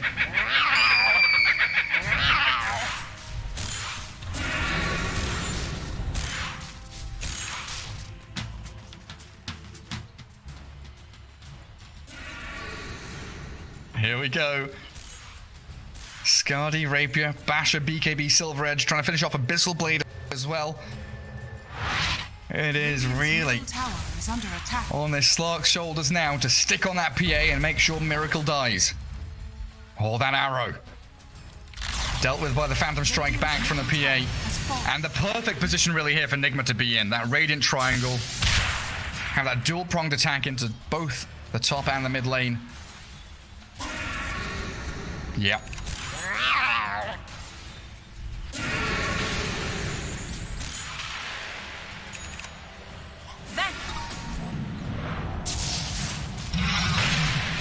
Moonlight Shadow.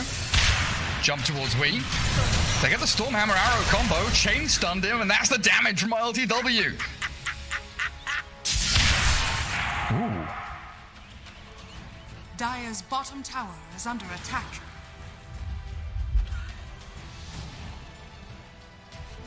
I know I can trust you guys.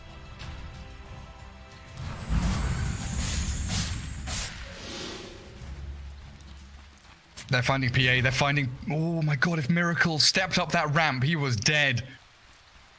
Thompson holding gem. Oh, I guess, yeah, it could just be KB.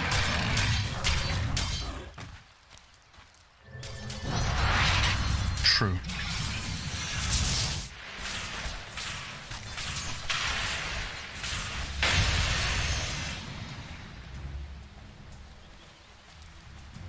Yeah, try and get it out there. Just under 2 minutes for the first fast Roshan respawn. Plenty of time here for both teams to wait for.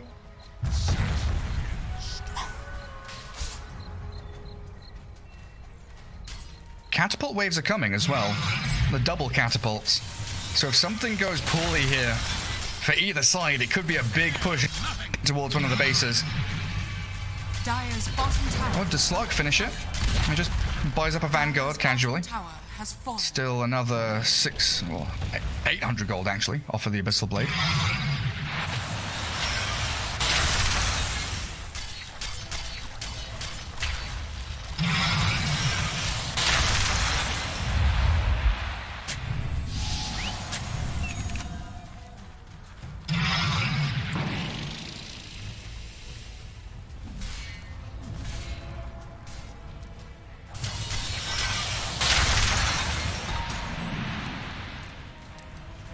It's like very deliberate, very consistent, but looks mental at the same time, the way he jumps in. I think we saw him play Slug the other day as well, where he did have a Magnus on his team and he went Ags in the end, yeah. And it looked... Double damage. Yeah.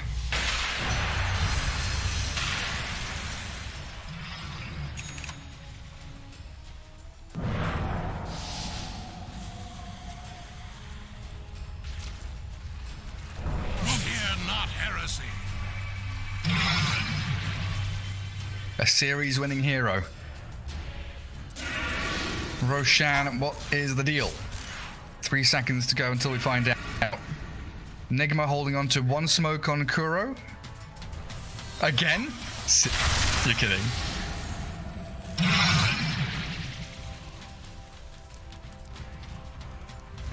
Hype series. Yep.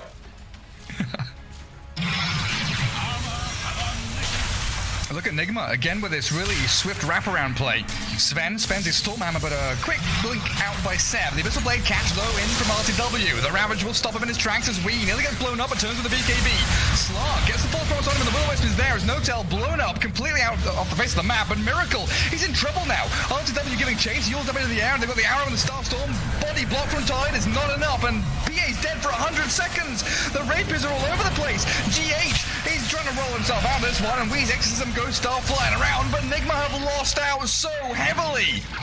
4 heroes down, the double buyback comes, and Kotl shredded now by Saxa with a double kill.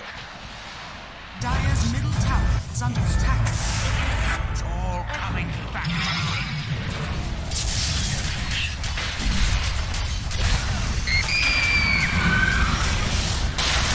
Middle tower has fallen. Slark with double rapier on your base now. Game 3 potentially coming to a close. No PA, no Tide for a solid minute on both sides. And they've got a Storm Hammer there and a False Promise, allowing RTW just to munch away the rest of Nigma. GG is called, and the series goes to OG.